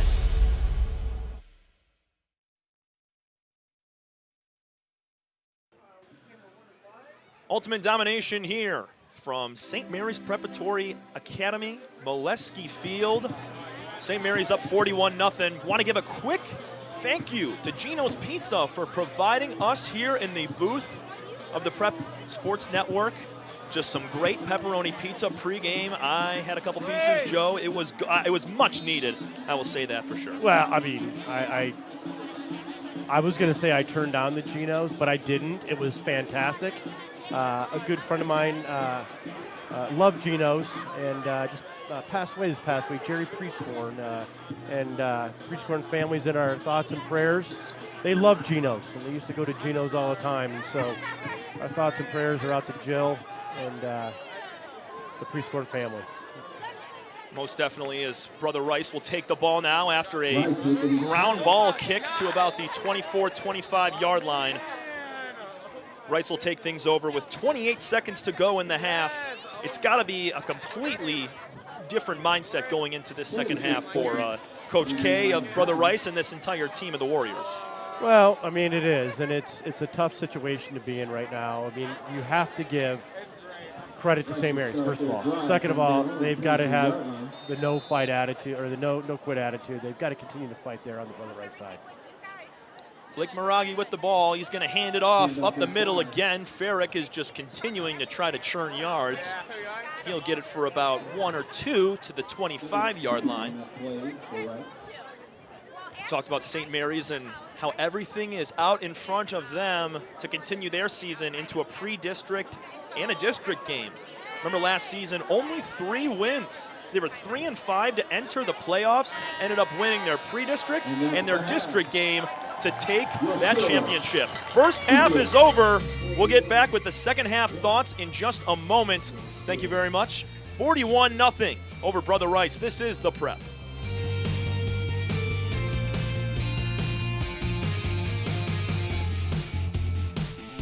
From an ordinary idea comes a great journey. It all starts with a simple thought, a vision of something bigger, greater than what already exists. It's that spark that ignites the passion and drive to create something truly amazing. At G-Brand, we understand this journey well.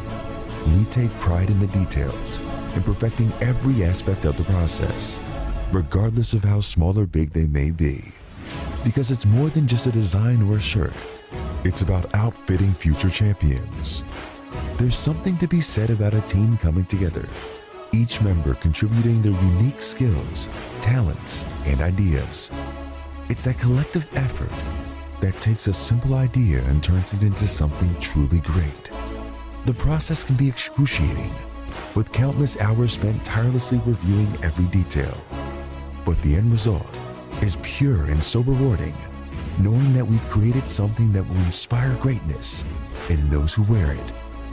Whether they come from a savage land or a booming metropolis, whether their numbers are 2 or 2 billion, the greatest their numbers could ever become is truly to become one.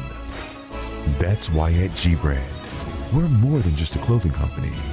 We're a movement, a community of like-minded individuals who believe in the power of coming together to make a difference. So join us on this journey as we strive to outfit future champions and inspire greatness in all that we do. G-Brand. Now that's game. Halftime here from St. Mary's Prep.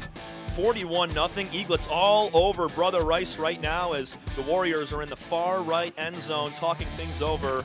And we had a lot of highlights in this first half here, Joe, but all from just one side. St. Mary's with 41 points. It's been all touchdowns for them today. Yeah, it's been, kind of started off here. I mean, the kickoff return just to start the whole game off was pretty amazing, right? I mean, just an amazing run and something that, look at, again, this kid is what an athlete this kid is, right? I mean, just an unbelievable player.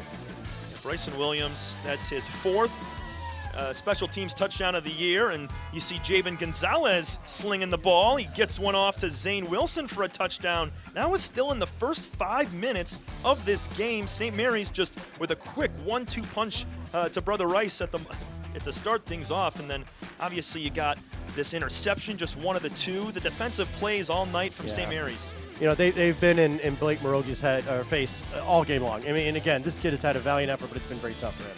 Goike as well. He gets into the end zone on this play right here, breaking a few tackles. There have been so many different running backs that have gotten the ball. Janda, and we talked about Williams, Rollins as well. Goike scoring right there. Goike's tough. I like Goike.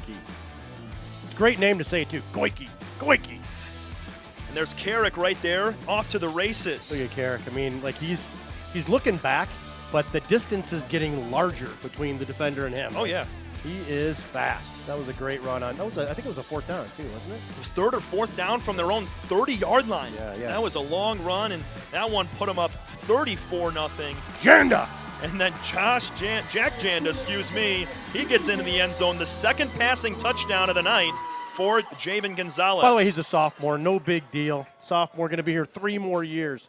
Or 2 more years, I should say, but the rest of this year. But Jack Janda, what a star. Trey Goyke got in with the action with a interception along with his touchdown. And here's Jabin Gonzalez breaking a few tackles, going down the sideline and setting up what turned into be another touchdown for this team. St. Mary's, they just dominated the line of scrimmage tonight, and there it is again. Armin Rollins punches one in, and that is our score at 41-0, Joe. Yeah, Jabin has been great so far. I mean, really settled in. Hey, man, they don't give you number 1 unless you're a dude, right? 100%. And so, yeah, he has been, I've heard a lot about him, and he is everything as advertised. Fans, we caught up with St. Mary's head coach Jermaine Gonzalez before the game, and we're going to talk to him in a moment. The audio interview coming up in just 1 minute. 41-0 St. Mary's on top of Rice at the half here from the Prep.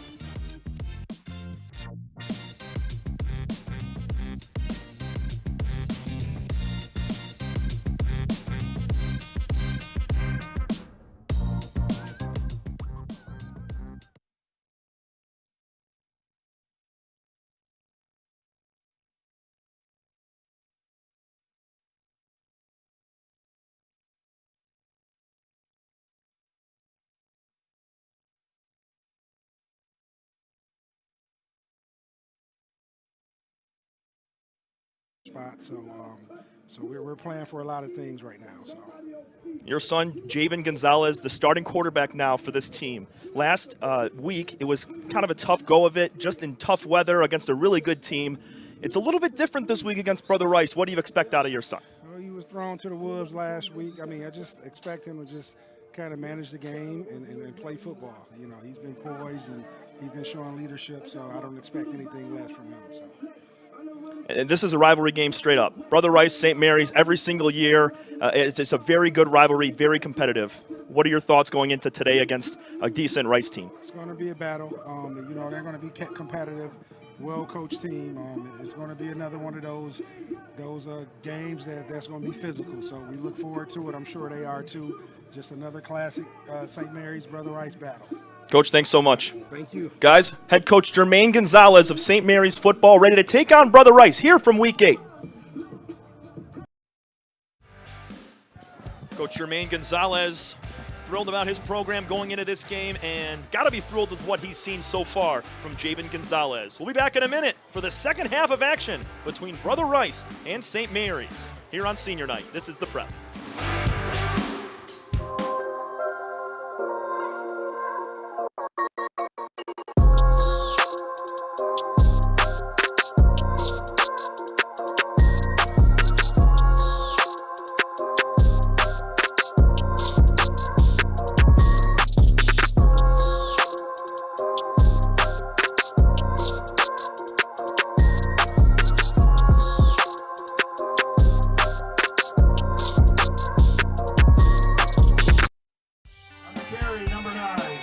My dad and my grandfather are officials. I've grown up around officials and seeing how much they enjoy being part of the games. As a student athlete, I've always appreciated the people out there who are willing to give back to the kids.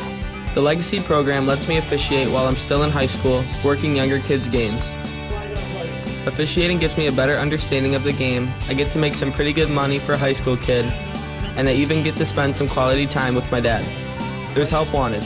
Just whistle.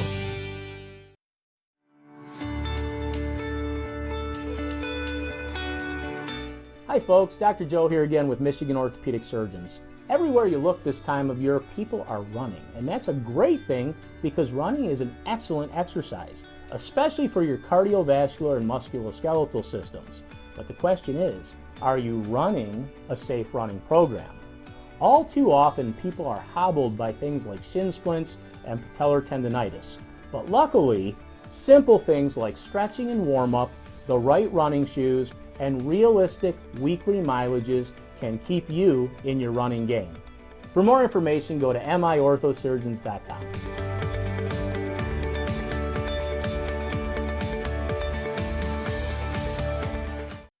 From an ordinary idea comes a great journey.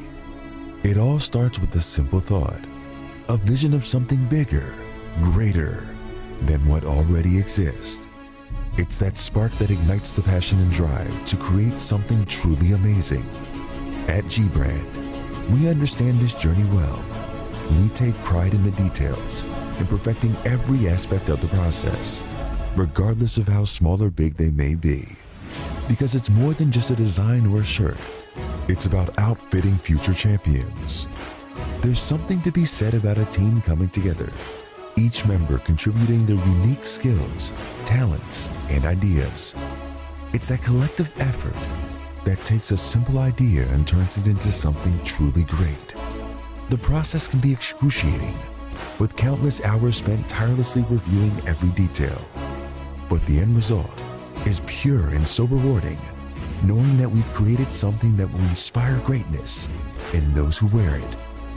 Whether they come from a savage land or a booming metropolis, whether their numbers are 2 or 2 billion, the greatest their numbers could ever become is truly to become one.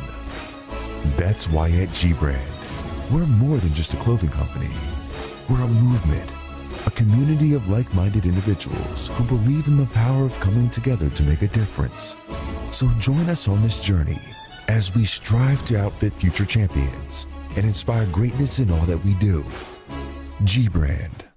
Now that's game. We are the MHSAA, a collection of 750 high schools and 750 middle schools, from Temperance to Copper Harbor, from New Buffalo to Alpena. Each year, more than 250,000 students play one of our 28 sports. More than 1.5 million fans attend our postseason games. There are 30,000 coaches and 8,000 officials, not to mention all of the volunteers. The MHSAA believes in the 4 S's. School sports should be safe and kept in the appropriate scope. We believe nothing beats great sportsmanship, and that scholarship in the classroom is more important than excellence on the field or court. Most of all, we believe school sports should be fun. So come out and join us at a game. Support your school, support your community, and come see what the excitement is all about.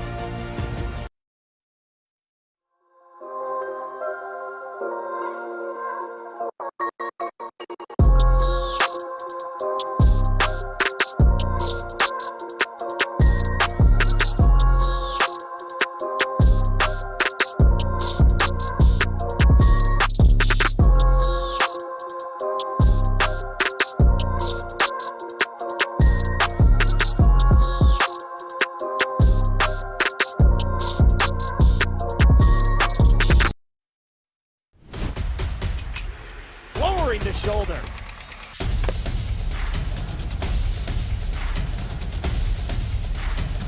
Swing and a miss. McGinley scores! And it's going to be a challenge for us. I mean, they're a really talented football team. I think everybody knows that. 4 wide receivers. Pressure. Steps up. Marshall wants to run again. Cuts down the middle of the field. All alone. Touchdown! Warriors! What a cut.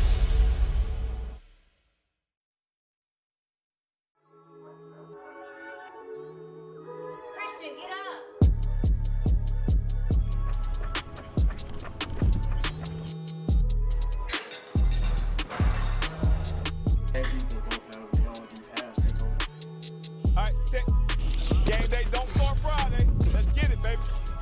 Good job, boy. Ready, go.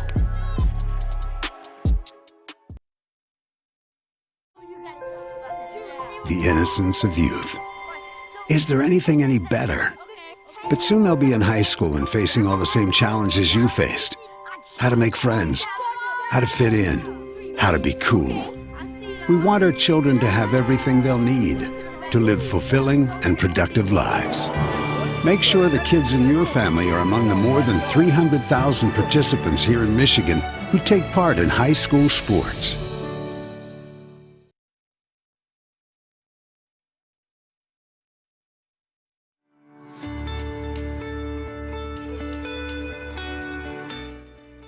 Hi folks, Dr. Joe here again with Michigan Orthopedic Surgeons.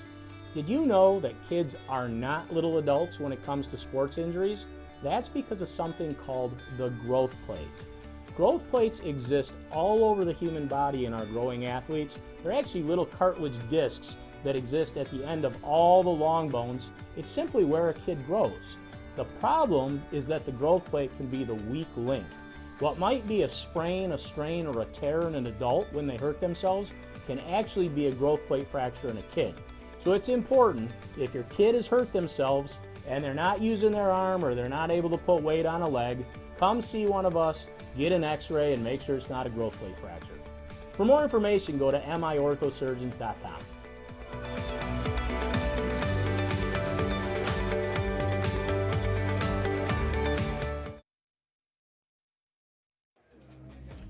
In today's ever-changing real estate and mortgage lending world, the importance of true professional has never been higher. At Success Mortgage Partners, our mission is for every borrower to receive level 10 service, and our goal is to get you the lowest rate possible. We want you to have an experience of a lifetime. Navigating turbulent market like this needs to be handled by a real professional. Call Todd Barr at 734-674-6154 and put 20 years of local knowledge to use for you and your family. Success Mortgage Partners Incorporated supports equal housing opportunity at MLS ID number 130562. This is informational only and not an offer of credit or commitment to lend. Contact Success Mortgage Incorporated to learn more about your eligibility for its mortgage products.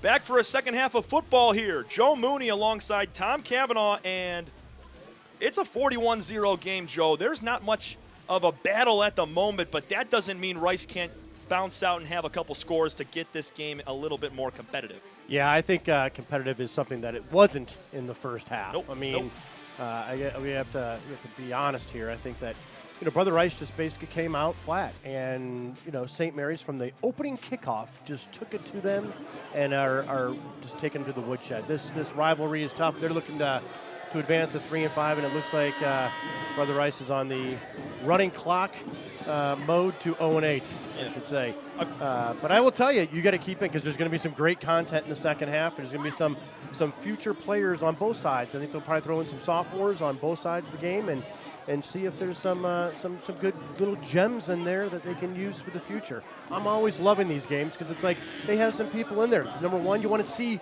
does Brother Rice have some grit? Are they tough? Or are they in that Birmingham side? Are they feeling like they're really mean in there and that they feel like they can come back and at least score a touchdown or two? And then on the St. Mary's side, let's look for the future. Let's see if there's some sophomores that are going to play, some freshmen. And let's see who's out there that's going to be next. Who's him tomorrow, right? Let's go from there. What do you think about that, Tom? I love it. I think that's the best thing that they can do right now. Just get as many guys from that sideline onto the field, get their feet wet in a big game, senior night. Got a big student section still, and Brother Rice to receive the ball here. Folks, we tried to preview that scoring clock fiasco earlier in the game. In the second half, if a team is up 35 or more points, the clock is running and will not stop. It stops on touchdowns and certain other things, but first downs, incomplete passes, we're going to continue to roll that clock. St. Mary's on their bright red turf, looking for their first win against a Michigan team this year, Joe. Their only 2 wins this year were against Toledo schools, Toledo St. Francis de Sales and Toledo St. John's Jesuit. This is a big one right here if they can continue to push on. Especially against a rival. Booming kick. Fumbled at about the 5-yard line for Rice. They're going to bring it back, though. Big hit at the 20. My goodness, it looked like he ran into a brick wall. Yeah, that was a stick right there. My gosh. And who else? Trey Goike comes up and lays it. Bam! Lays the wood. Stays low, turns his legs, and then just buries him into that red turf. That is a fabulous, fabulous tackle. My gosh. And just visually, looking at both these teams hopping out on the field after halftime, a lot more buzz on the St. Mary's sideline, obviously, leading by a heavy number. But so wait, you're telling me there's more buzz on the St. Mary's sideline? No way. No way. I'd love to see Rice try and, I can give you 41 reasons why there's more buzz on the St. Mary's sideline. Two wide receivers to the far side, one to the near. Miragi's got the ball alone in the backfield. Check that, he's going to have a man next to him stepping over. Number 44, Alex Barak, looking to throw. Miragi's got a man open. He threw it behind him, incomplete. Had Max Orozco open there. He was in the middle of the field, looks like they were probably in zone coverage, and he split that zone coverage really nicely, and just the ball was thrown a little behind him. You can see him step in the pocket, throw is right over the middle, and that's Orozco's not making that play unless he's able to stick his feet back and one hand grab it. But yeah, that's a tough one. But, did a good job of splitting that defense. They were playing a zone, looks like a cover 2, and looked like they were doing a pretty good job of covering that. In the shotgun, 2nd down and 10 for the Warriors. Ball's handed off now in the backfield, wrapped up and dragged down. Huge tackle. That looks to be Chase Arnold. Freshman defensive end, maybe not. Could be Carrick as well, number 23 on the tackle. Yeah, it was Carrick. I mean, that was a heck of a. That was Darren. Was it Darren Jones? 23? Or is that Sam Carrick? Sam Carrick. That was great. Jermaine Gonzalez, second-year head coach of this team, was the JV coach from 07 to 2019. He founded the Orchard Lake Cardinals youth program in 2019. Graduated in 2000. He also led St. Mary's to 2 separate state titles in 1999 at football and basketball. Rolling. Miragi's going to try to launch one. He throws. It is tipped up, but incomplete. Going to bring up 4th and long. Yeah, Jermaine Gonzalez, going back to your previous discussion, that guy was a dude. 99, like, again, winning a state championship in basketball and winning a state championship in football. Like, you got to be pretty good to do that, right? Went to the University of Michigan, my alma mater, and starred mightily there. So it's good to have him back on campus, and especially with his genetics there at quarterback. We kind of like that kid so far this year. So, man, that's good. Jermaine also part of the Catholic High School League Hall of Fame. He had big shoes to fill in George Porritt, but has done a pretty good job since, winning a district title last year and competing for one again this year, as Rice is ready to punt it off from their own 4-yard line. Kick is up. Going to cross over to about the 50 and going to stay in bounds somehow, roll down to about the 47-yard line of St. Mary's. That's where they're going to start their drive to open up the second half with 8:42 to go. 47-yard line of St. Mary's. Look, as a color analyst here, seasoned color analyst, I'll tell you that you don't really want to cheer for any teams, but I'm really hoping that that Brother Rice, puts together a nice drive and gets something here going here. I mean, I'm really cheering for them to stop them here and then get a drive together and get going. So we're all fans of competition. Yeah, they need to stop here. I mean, they're so good. I mean, Brother Rice just hit a brick wall tonight. First and 10 Eaglets. It's going to be a fake pitch, give right back up the gut to about midfield in the middle of that white block M for St. Mary's. And it's going to be 2nd down and long, maybe a gain of 2 there. Check that, gain of 1, 2nd and 9 on the 49. St. Mary's, we talked about their struggles so far this year. They're only 2 wins against 2 Toledo teams, but they haven't won in the last 3 weeks, looking to get one here.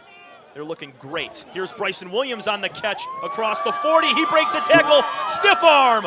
Another tackle broken, dragged down at the 11-yard line. Bryson Williams refuses to go down. Dude, he's special. He is special. I mean, watch this play. Develops it well, waits for his blocks. Great block there, and then, man, the stiff arm. Good job on 23 for Brother Rice. I mean, is that Timothy Rentals? I mean, that was a great job. Shotgun snap. Here's Gonzalez to the end zone. Caught. His feet were not in. Incomplete. Oh, man, that's the second one that the Eaglets have had just a foot out of bounds. Good idea, though. Good idea. Coming back to the air. They're working on some things, obviously. I mean, the running clock. They're up 41-0, but they're still working on getting better. They still have the future. They have Dakota next week. They've gotta get some reps for Javen here. Yeah. I mean, it's important. I like those throws to the pylon as well. And no, Javen just missed it by maybe a foot or two. Here's a run up the middle. Armin Rollins pushes the pile to about the 6. Wow. You look at this running back core for St. Mary's. Yeah. Armin Rollins running that ball. We already saw Trey Goyke score and lay a big hit on special teams. But think about this, right? He's up 41-0. We talked about the no-quit attitude for Brother Rice. This is a no-quit run right here. Up 41-0. He could take it easy. That doesn't. He's laying the wood, too. Love that. Got to give Rice credit as well for not allowing him to get in the end zone. They're still fighting to not allow points here. Rollins fakes. It's going to give to Savory. Flag down. Does he get in the end zone? No. Savory made the catch but was tackled. Looks like I think it's probably going to be a holding call there. They threw it to Savory, which I think is a great move. Yeah. There is a flag on the play. This might back him up a little bit. Yep, I was right. It was a great fake from Javen Gonzalez. You can see it here. Great fake, and then toss it over here. Savory catches it. Yeah, it kind of caught it got tangled up, right? It's going to happen. It's got tangled up. It was number 9, Mark Nicholson, in coverage there. That got held. So now it's 3rd and 2.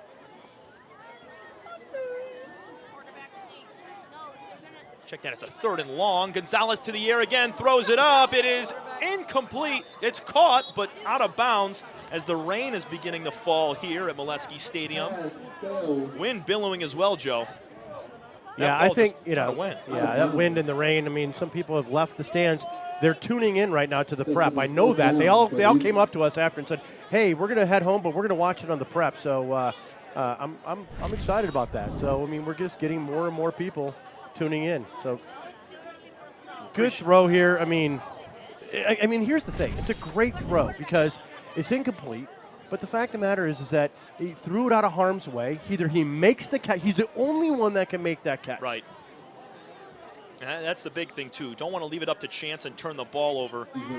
Field goal opportunity here for St. Mary's is no good. Wide to the left. It was pulled.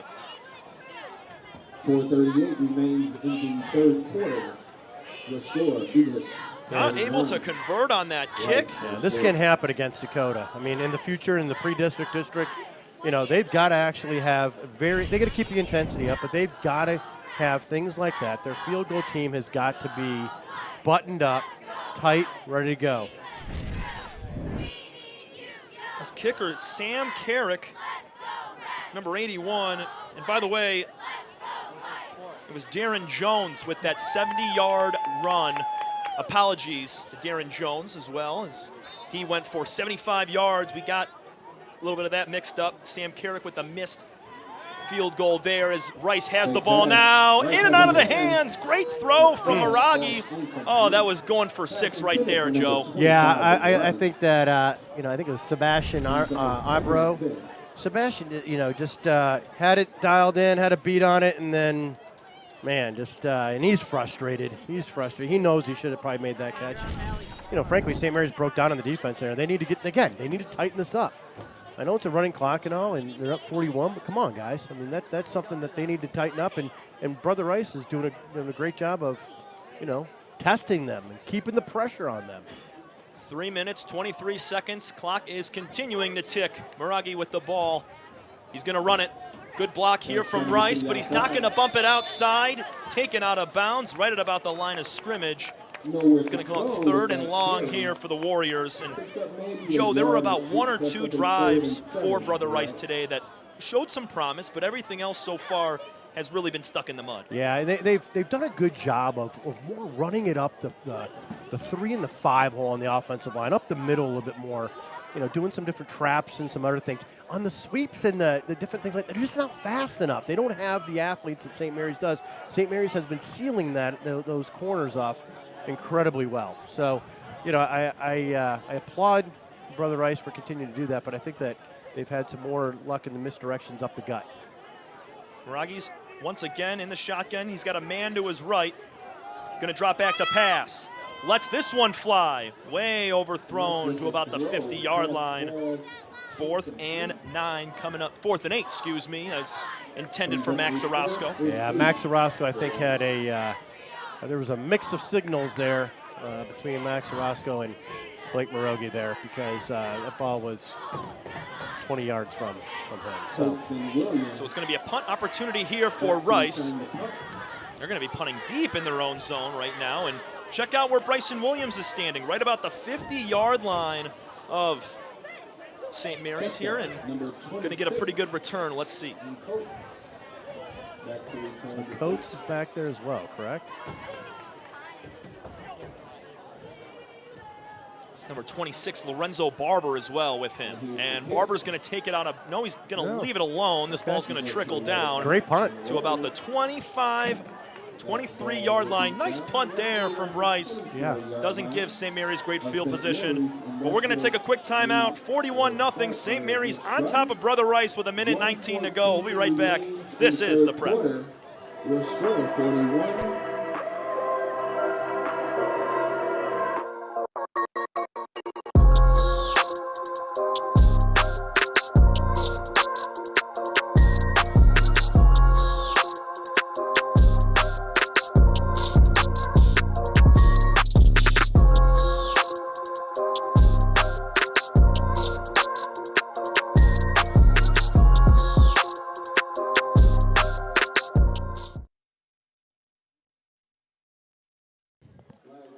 We're back here on the first play. 1st and 10 for Brother Rice. They're going to get a few here. It's a passing play caught.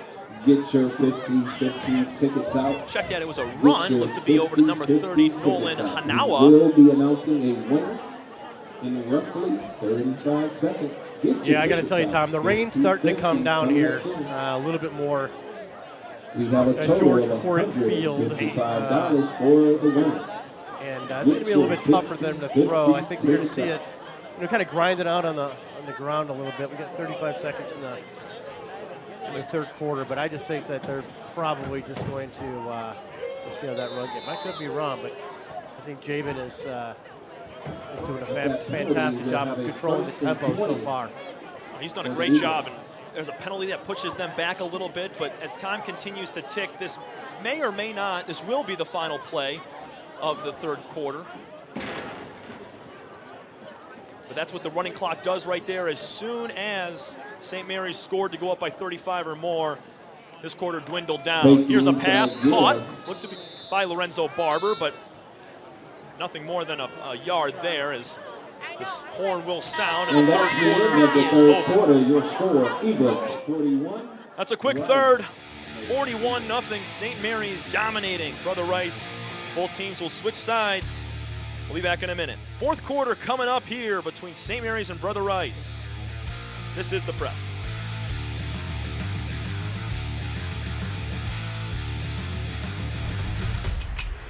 Lowering the shoulder.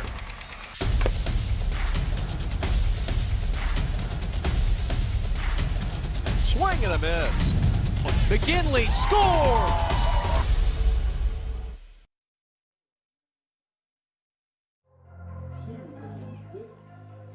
We're one-stop AV guy for all your home automation needs. McFarland Electronics. Whether it's your network, motorized blinds, automated lighting scenes, frame TVs, ring sonos, Savant, and much more. We are also your outdoor TV and speaker specialists. Can get your backyard ready for the big game this fall. You won't be disappointed. As in football tradition, we are the back shoulder throw of AV. Give us the ball. The best speakers on earth, the best systems on earth. Let me, being McFarland Electronics, help you with all of your digital needs. McFarland Electronics. Yeah, they do a good job there, McFarland Electronics. We just got our. It was kind of like the Sphere. We got our basement done, and it got rewired. Yeah, I mean, just a couple like, of weeks you ago. want the Sphere down in your basement? Like, McFarland's your guy. St. Mary's on the first play here of the fourth quarter on 2nd down, and 24 is incomplete. Gonzalez tried to run and throw, but was not able to complete a pass. Their intended receiver was Lorenzo Barber. Check that. You have a 3rd and 20 for the Eagles.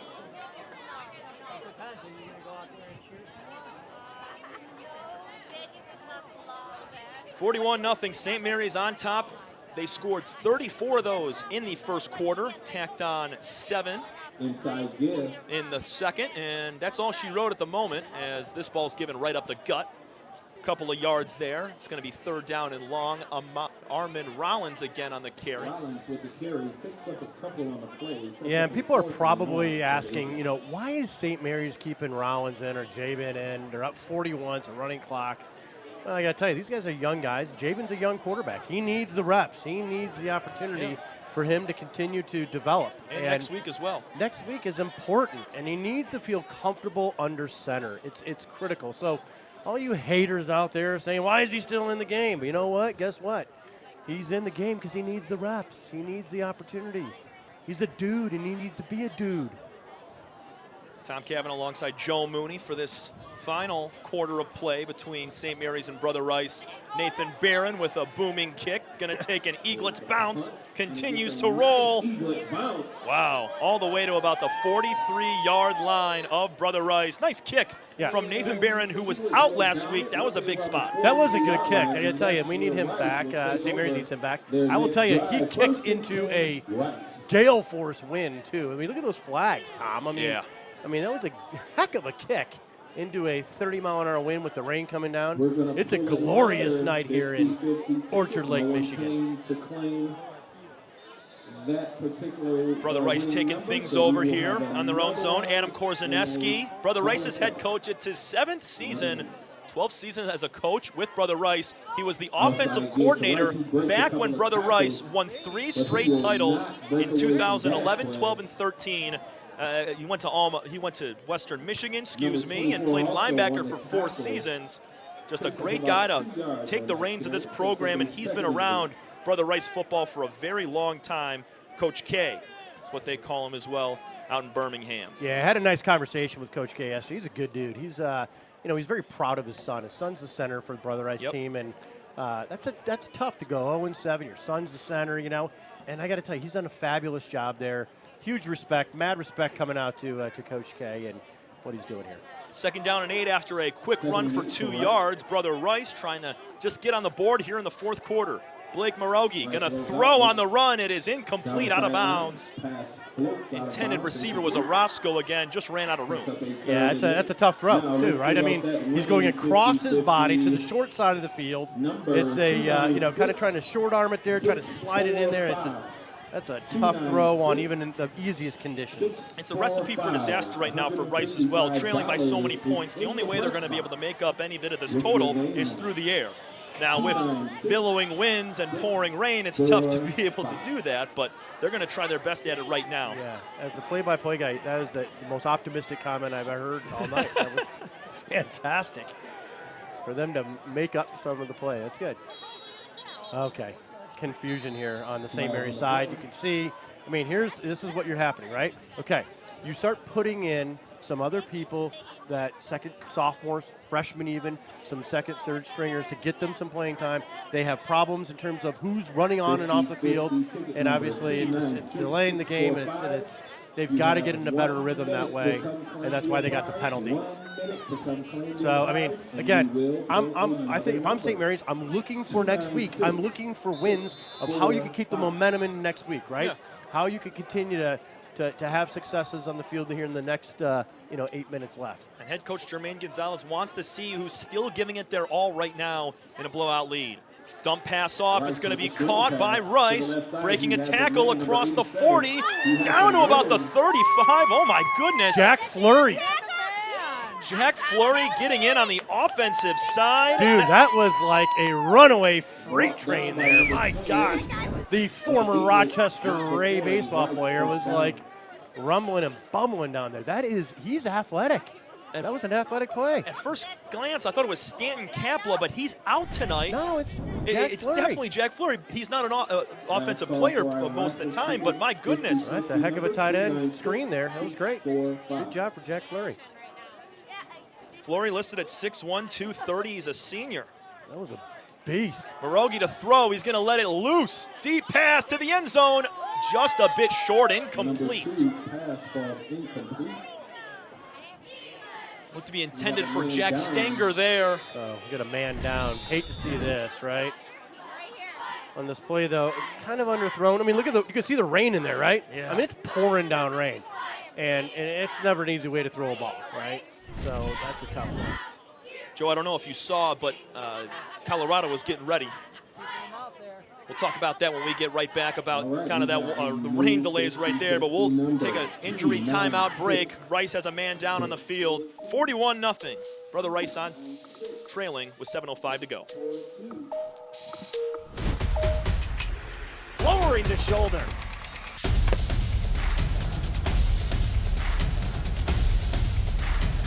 Swing and a miss. McGinley scores! And it's going to be a challenge for us. I mean, they're a really talented football team. I think everybody knows that. 4 wide receivers. Pressure. Steps up. Marshall wants to run again. Cuts down the middle of the field. All alone. Touchdown! Warriors! What a cut. If your company wants to make the turn to the next level, make sure you contact Make the Turn, an award-winning digital marketing firm based right here in Metro Detroit. Founded by Mike Sullivan and Kyle Bogey in 2019, they've quickly grown to a full team of professionals who create custom marketing solutions to help grow your business. Maybe you have a great marketing department and want a 10% better or more. Maybe your business owner wants a marketing director without the full-time salary. It's worth visiting MakeTheTurn.com and checking out all their great examples and reviews.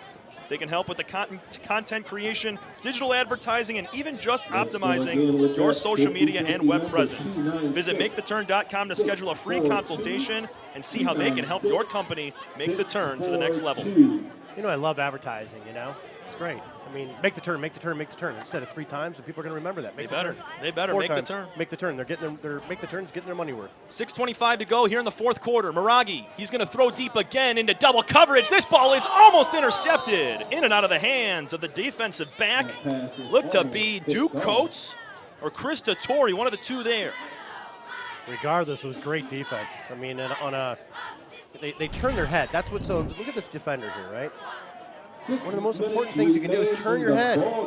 They both have their heads turned. That is exactly what you want to do as a defender. Fantastic defensive back coverage. Turn your head.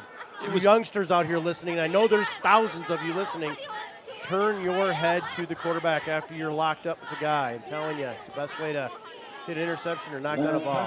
Chris Dettori was in coverage. Bowen Bashir's almost picked that ball off. It's now going to be 4th and 10 with 5.5 to play in the ball game. 41-0. St. Mary's on top here from the Warrior Eagle Trophy rivalry. Play action rolling out to the left side. Miragi's going to throw on the run. Out of the hands, just a little bit far from Jack Fleury. Looked to be the intended receiver once again. And that's a turnover on down. It's a turnover on the 4th and 10, I so like St. that Mary's play gets the call. ball back. I like it. I mean, Jack Fleury, I mean, big athlete for his size. He's open. Again, that's a hard. He wants the flag, but it's a hard ball to throw when it's pouring rain out, you know, in a gale force wind. So really tough for Blake Morogi. And on that turnover, clock continues to roll with only under 5 minutes to play. Want to give a big thank you again to Gino's Pizzeria and Restaurant for providing the pizza for us today pregame. Could not do our jobs without them right now. First down. Taken down in the backfield. Jabin Gonzalez gave it off to one of his running backs. Armand Rollins was the ball carrier. Check that. You already talked about it, Joe. We got a few guys in the game right now. Eric McFarland Jr. getting a run. He's a freshman on this team. I wonder if it's McFarland Electronics. That's a good connection. That could be. McFarland Electronics.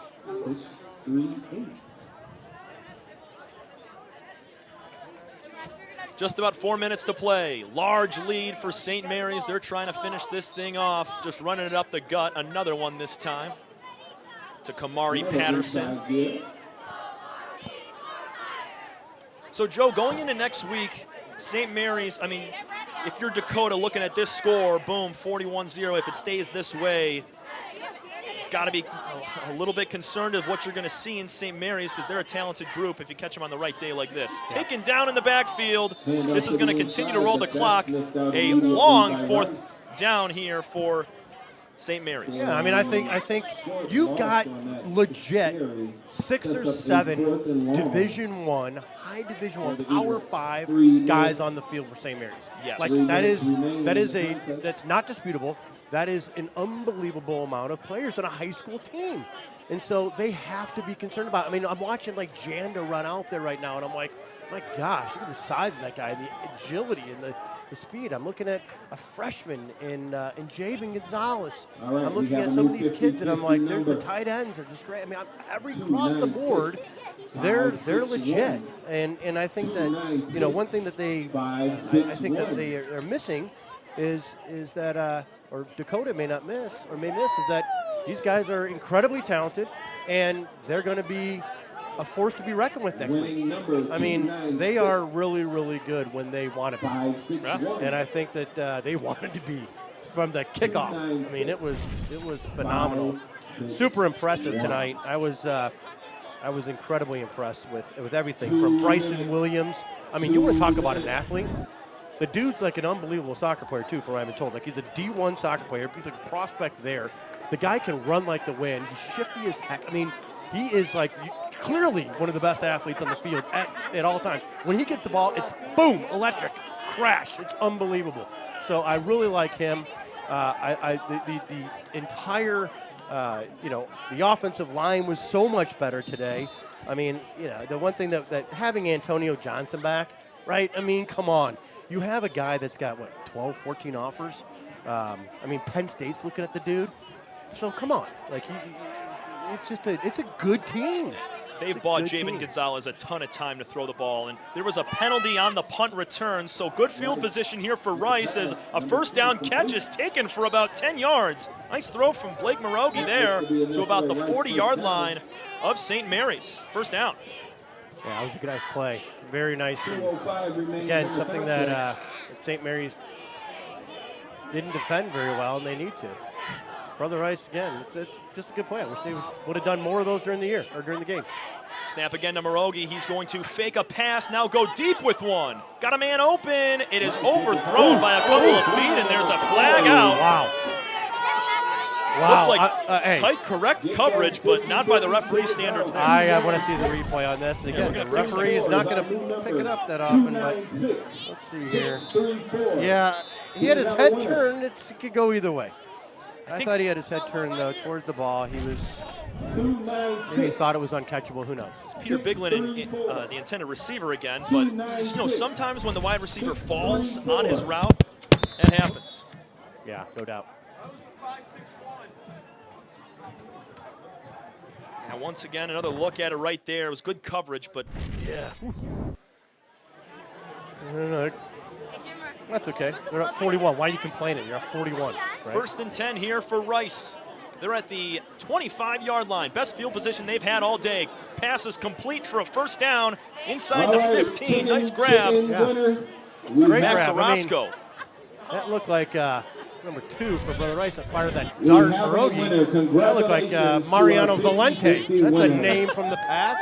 Mariano Valente for Brother Rice, didn't he? Yes, sir, yeah. Heck of a player. Now at Northern Michigan University. He played at FIU as well as Temple. Yeah. Starring up at Northern right now.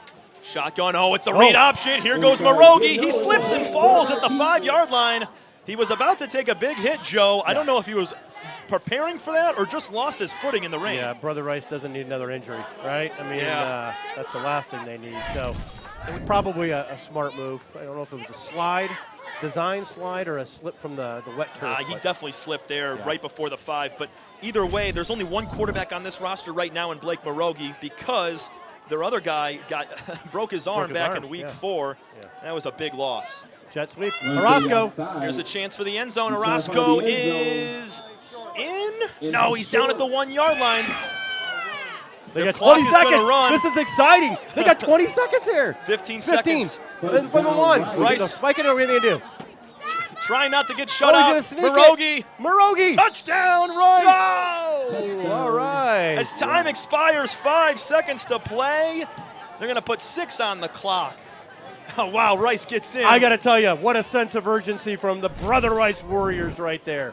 I mean, I was coming back to that sense of urgency. I felt like it was like Dave Urema and and Paul Jokic and Schwartz. Those are those glory days of '83, just running up to the line and just powering into the end zone. My God, was that great. Moroe gets in the first touchdown, the first points for Brother Rice. Let's go. With 6 seconds to play in the ball game. I mean, hey, anything can happen. Yeah. But take away the rest of this game. That drive right there from Brother Rice, that was a great drive. I know you had a couple penalties, but hats off. Complete passes, you ran the ball well, and then you punch it in with your quarterback on a little tush push. I love it. I got to tell you, that is you nailed it. I mean, I think that's something they can build on here as the time expires. I'm proud of Brother Rice in that. I agree. That was a good drive. I am proud of them and how they accomplished that. Fans, stick around for the G Brand USA G of the game. Joe Mooney's going to get on the call with him. We got to talk about it, Joe. When we come back, we'll be able to figure out who that is with him there. Give me your take originally. Vote on the Instagram over at I Throw Cheddar High and Tight. Swipe up, you know. I mean, I'd be more than happy to take some votes. But I've got a few candidates there, so we'll discuss. I mean, there's been some great performances here. 41-7 is our final score tonight. Brother Rice scores at the very last second to get into the end zone. Well done from the Warriors. Just a battle at the end, but an even better job from St. Mary's coming out and pummeling the Warriors from the start. Yeah, it was a heck of a game. I mean, from a St. Mary's standpoint. I mean, they just came out. I'm not saying they wanted it more, but boy, it was electric at the beginning. They gave it to their skill players. Their speed is just so much different than Brother Rice's. 100%. And that's no knock to Brother Rice. They're a good high school, good play. They'll be back. I mean, they're Brother Rice, for gosh sakes. I mean, they're going to be back. But boy, St. Mary's and their skill position was amazing. We'll be back with the G Brand USA G of the game with Joe Mooney, the final score of tonight's game. Javen Gonzalez, Bryson Williams, two of the stars in this one for the Eaglets. 41-7, your final. From Joe Mooney and myself, Tom Cavanaugh, we're saying so long from the Prep Network. Thank you very much, everybody. Have a great rest of your night. From an ordinary idea comes a great journey. It all starts with the simple thought, a vision of something bigger, greater than what already exists.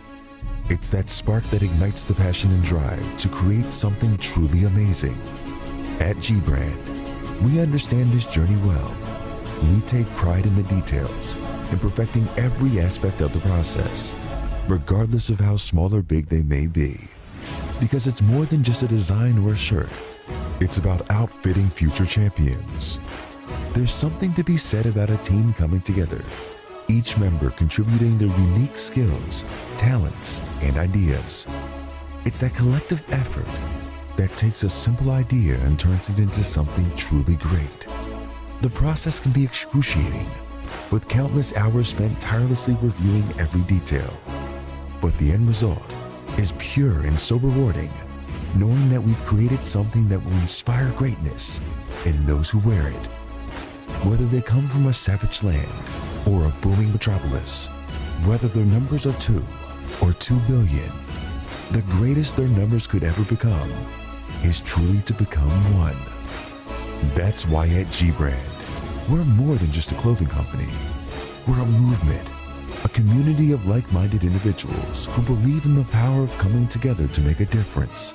So join us on this journey as we strive to outfit future champions and inspire greatness in all that we do. G Brand. Now that's game.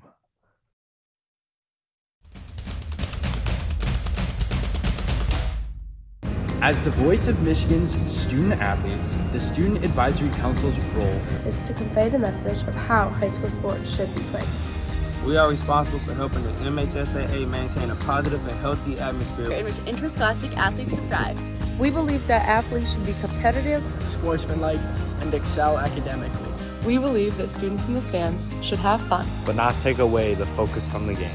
We believe coaches should act like teachers, helping student athletes develop while still keeping high school sports in perspective. We believe that parents should always be positive role models and support their child's decisions. We believe officials commit their own time to high school sports. And respect should always be shown and given to them. The most important goal for student athletes is to enjoy high school sports while keeping a high level of respect between all those involved in the games.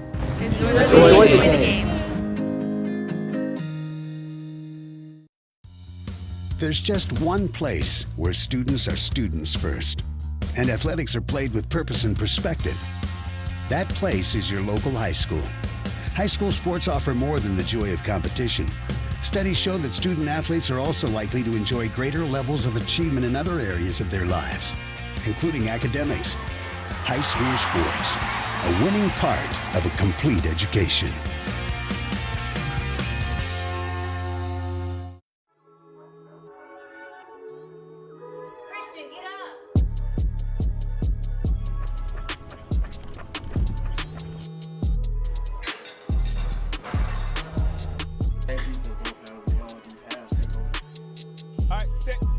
Game day don't start Friday. Let's get it, baby. Good job, boy. Ready, go.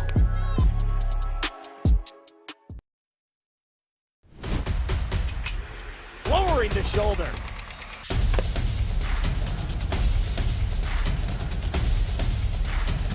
Swing and a miss. McKinley scores!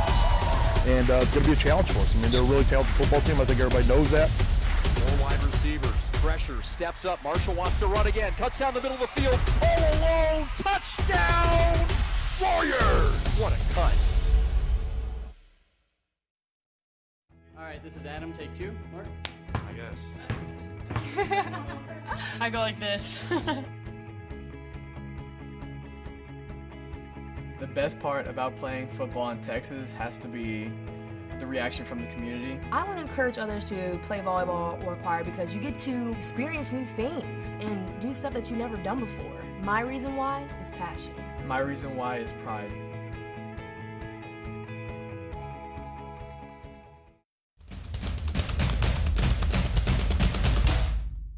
As the voice of Michigan's student athletes, the Student Advisory Council's role is to convey the message of how high school sports should be played.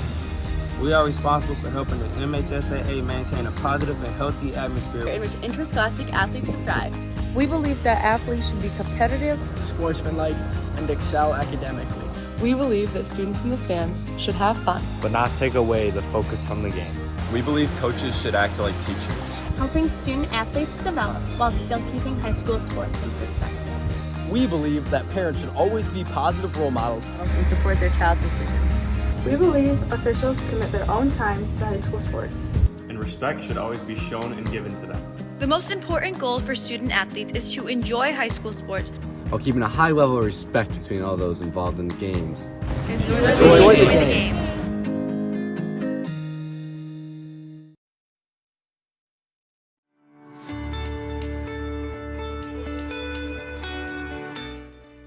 Hi folks, Dr. Joe here again with Michigan Orthopedic Surgeons. Did you know that kids are not little adults when it comes to sports injuries? That's because of something called the growth plate. Growth plates exist all over the human body in our growing athletes. They're actually little cartilage discs that exist at the end of all the long bones. It's simply where a kid grows. The problem is that the growth plate can be the weak link.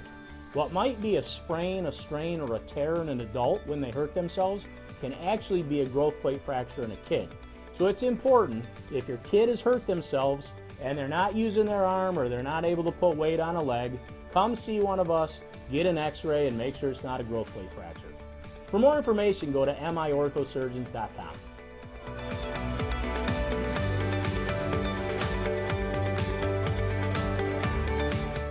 From an ordinary idea comes a great journey.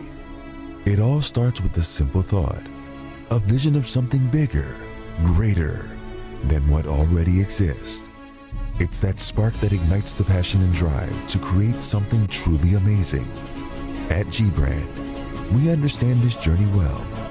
We take pride in the details and perfecting every aspect of the process, regardless of how small or big they may be.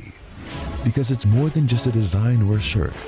It's about outfitting future champions. There's something to be said about a team coming together, each member contributing their unique skills, talents, and ideas. It's that collective effort that takes a simple idea and turns it into something truly great. The process can be excruciating, with countless hours spent tirelessly reviewing every detail. But the end result is pure and so rewarding, knowing that we've created something that will inspire greatness in those who wear it. Whether they come from a savage land or a booming metropolis, whether their numbers are 2 or 2 billion, the greatest their numbers could ever become is truly to become one. That's why at G-Brand, we're more than just a clothing company. We're a movement, a community of like-minded individuals who believe in the power of coming together to make a difference. So join us on this journey as we strive to outfit future champions and inspire greatness in all that we do. G-Brand. Now that's game. Hey, this is Joe Mooney with the Prep. Post-game here. Boy, what a great game. Orchard Lake St. Mary's, 41-7 victors over Brother Rice Warriors. I mean, the rivalry here is real. But I got to tell you, know who's really real? The real is Jabin Gonzalez, our G of the game. Congratulations, Jabin. Awesome job. Our quarterback, number 1. So, Jabin, let me ask you a question. I got to tell you, that fits pretty good there. I got to tell you. So, I will say, Jabin, you're number 1. You got to be pretty special to be number 1, right? They don't give that to anyone, right? So tell me, Jabin, how does it feel? How did you feel to start the game? I mean, you started very comfortably. They had the run back we had the run back first at St. Mary's, and then your first offensive possession. Tell me a little bit about that. How did you feel? Were you comfortable? Yeah, it felt good. We did a good job at practice preparing ourselves and watching film, going over everything to see where to be open. So, yeah. Okay, so you had 2 touchdowns, right? Yep. 2 passing touchdowns. I mean, you looked great. How was your offensive line? I mean, you got them back. That was a big difference than last week. Last week against Toledo Central Catholic, your center was out, I believe, and also your left tackle, right? Yeah. So tell me a little bit about that. It was great. It was just more comfortable. It felt like we had our head back in the game with us. Yeah, I mean, I agree. I think that your tempo was great. I think you guys established the run game really well, and then also with your great arm there, it was pretty awesome. So how does it feel being a freshman? Tell me a little bit about that. I mean, coming in at St. Mary's is a storied program. Yep. Tell me a little bit about how it's like being the freshman man, number 1 quarterback. Yeah. I mean, come on, that's got to be a lot of pressure, right? Yeah, it feels good. I think I don't really have as much pressure on me because I kind of been around the program a lot growing up. So, yeah, I think I know the program pretty well, and all our guys do a good job of welcoming me. So that's great. I mean, I think, like, the offensive line, if they give up a sack, is your dad, like, extra mad at them? Because, like, you know, okay, well, I would be if it was my kid. Anyway, well, last question. I mean, I think talking about your dad. Your dad is Jermaine Gonzalez, was an all-state player here. He won a football championship in 1999 and also a basketball championship. I know that those are big steps to fill. Tell me how you're feeling about filling those steps. It's a lot, but I try to stay focused on my story and be who I am instead of trying to live up to what my dad was. I love that. I got to tell you, it was a very, very great beginning, I should say, tonight of writing your own story. You were amazing. Congratulations. Our G of the game, everybody, Jabin Gonzalez, number 1. He's him.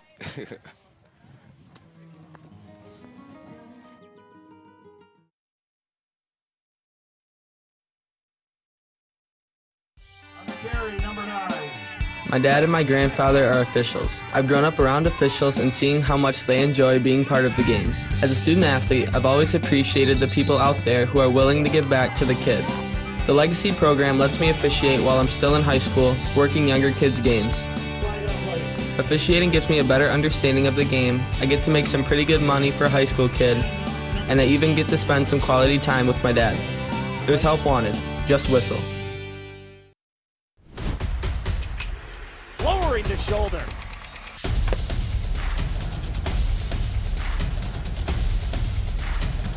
Swing and a miss. McGinley scores! And it's going to be a challenge for us. I mean, they're a really talented football team. I think everybody knows that. 4 wide receivers. Pressure. Steps up. Marshall wants to run again. Cuts down the middle of the field. All alone. Touchdown! Warriors! What a cut.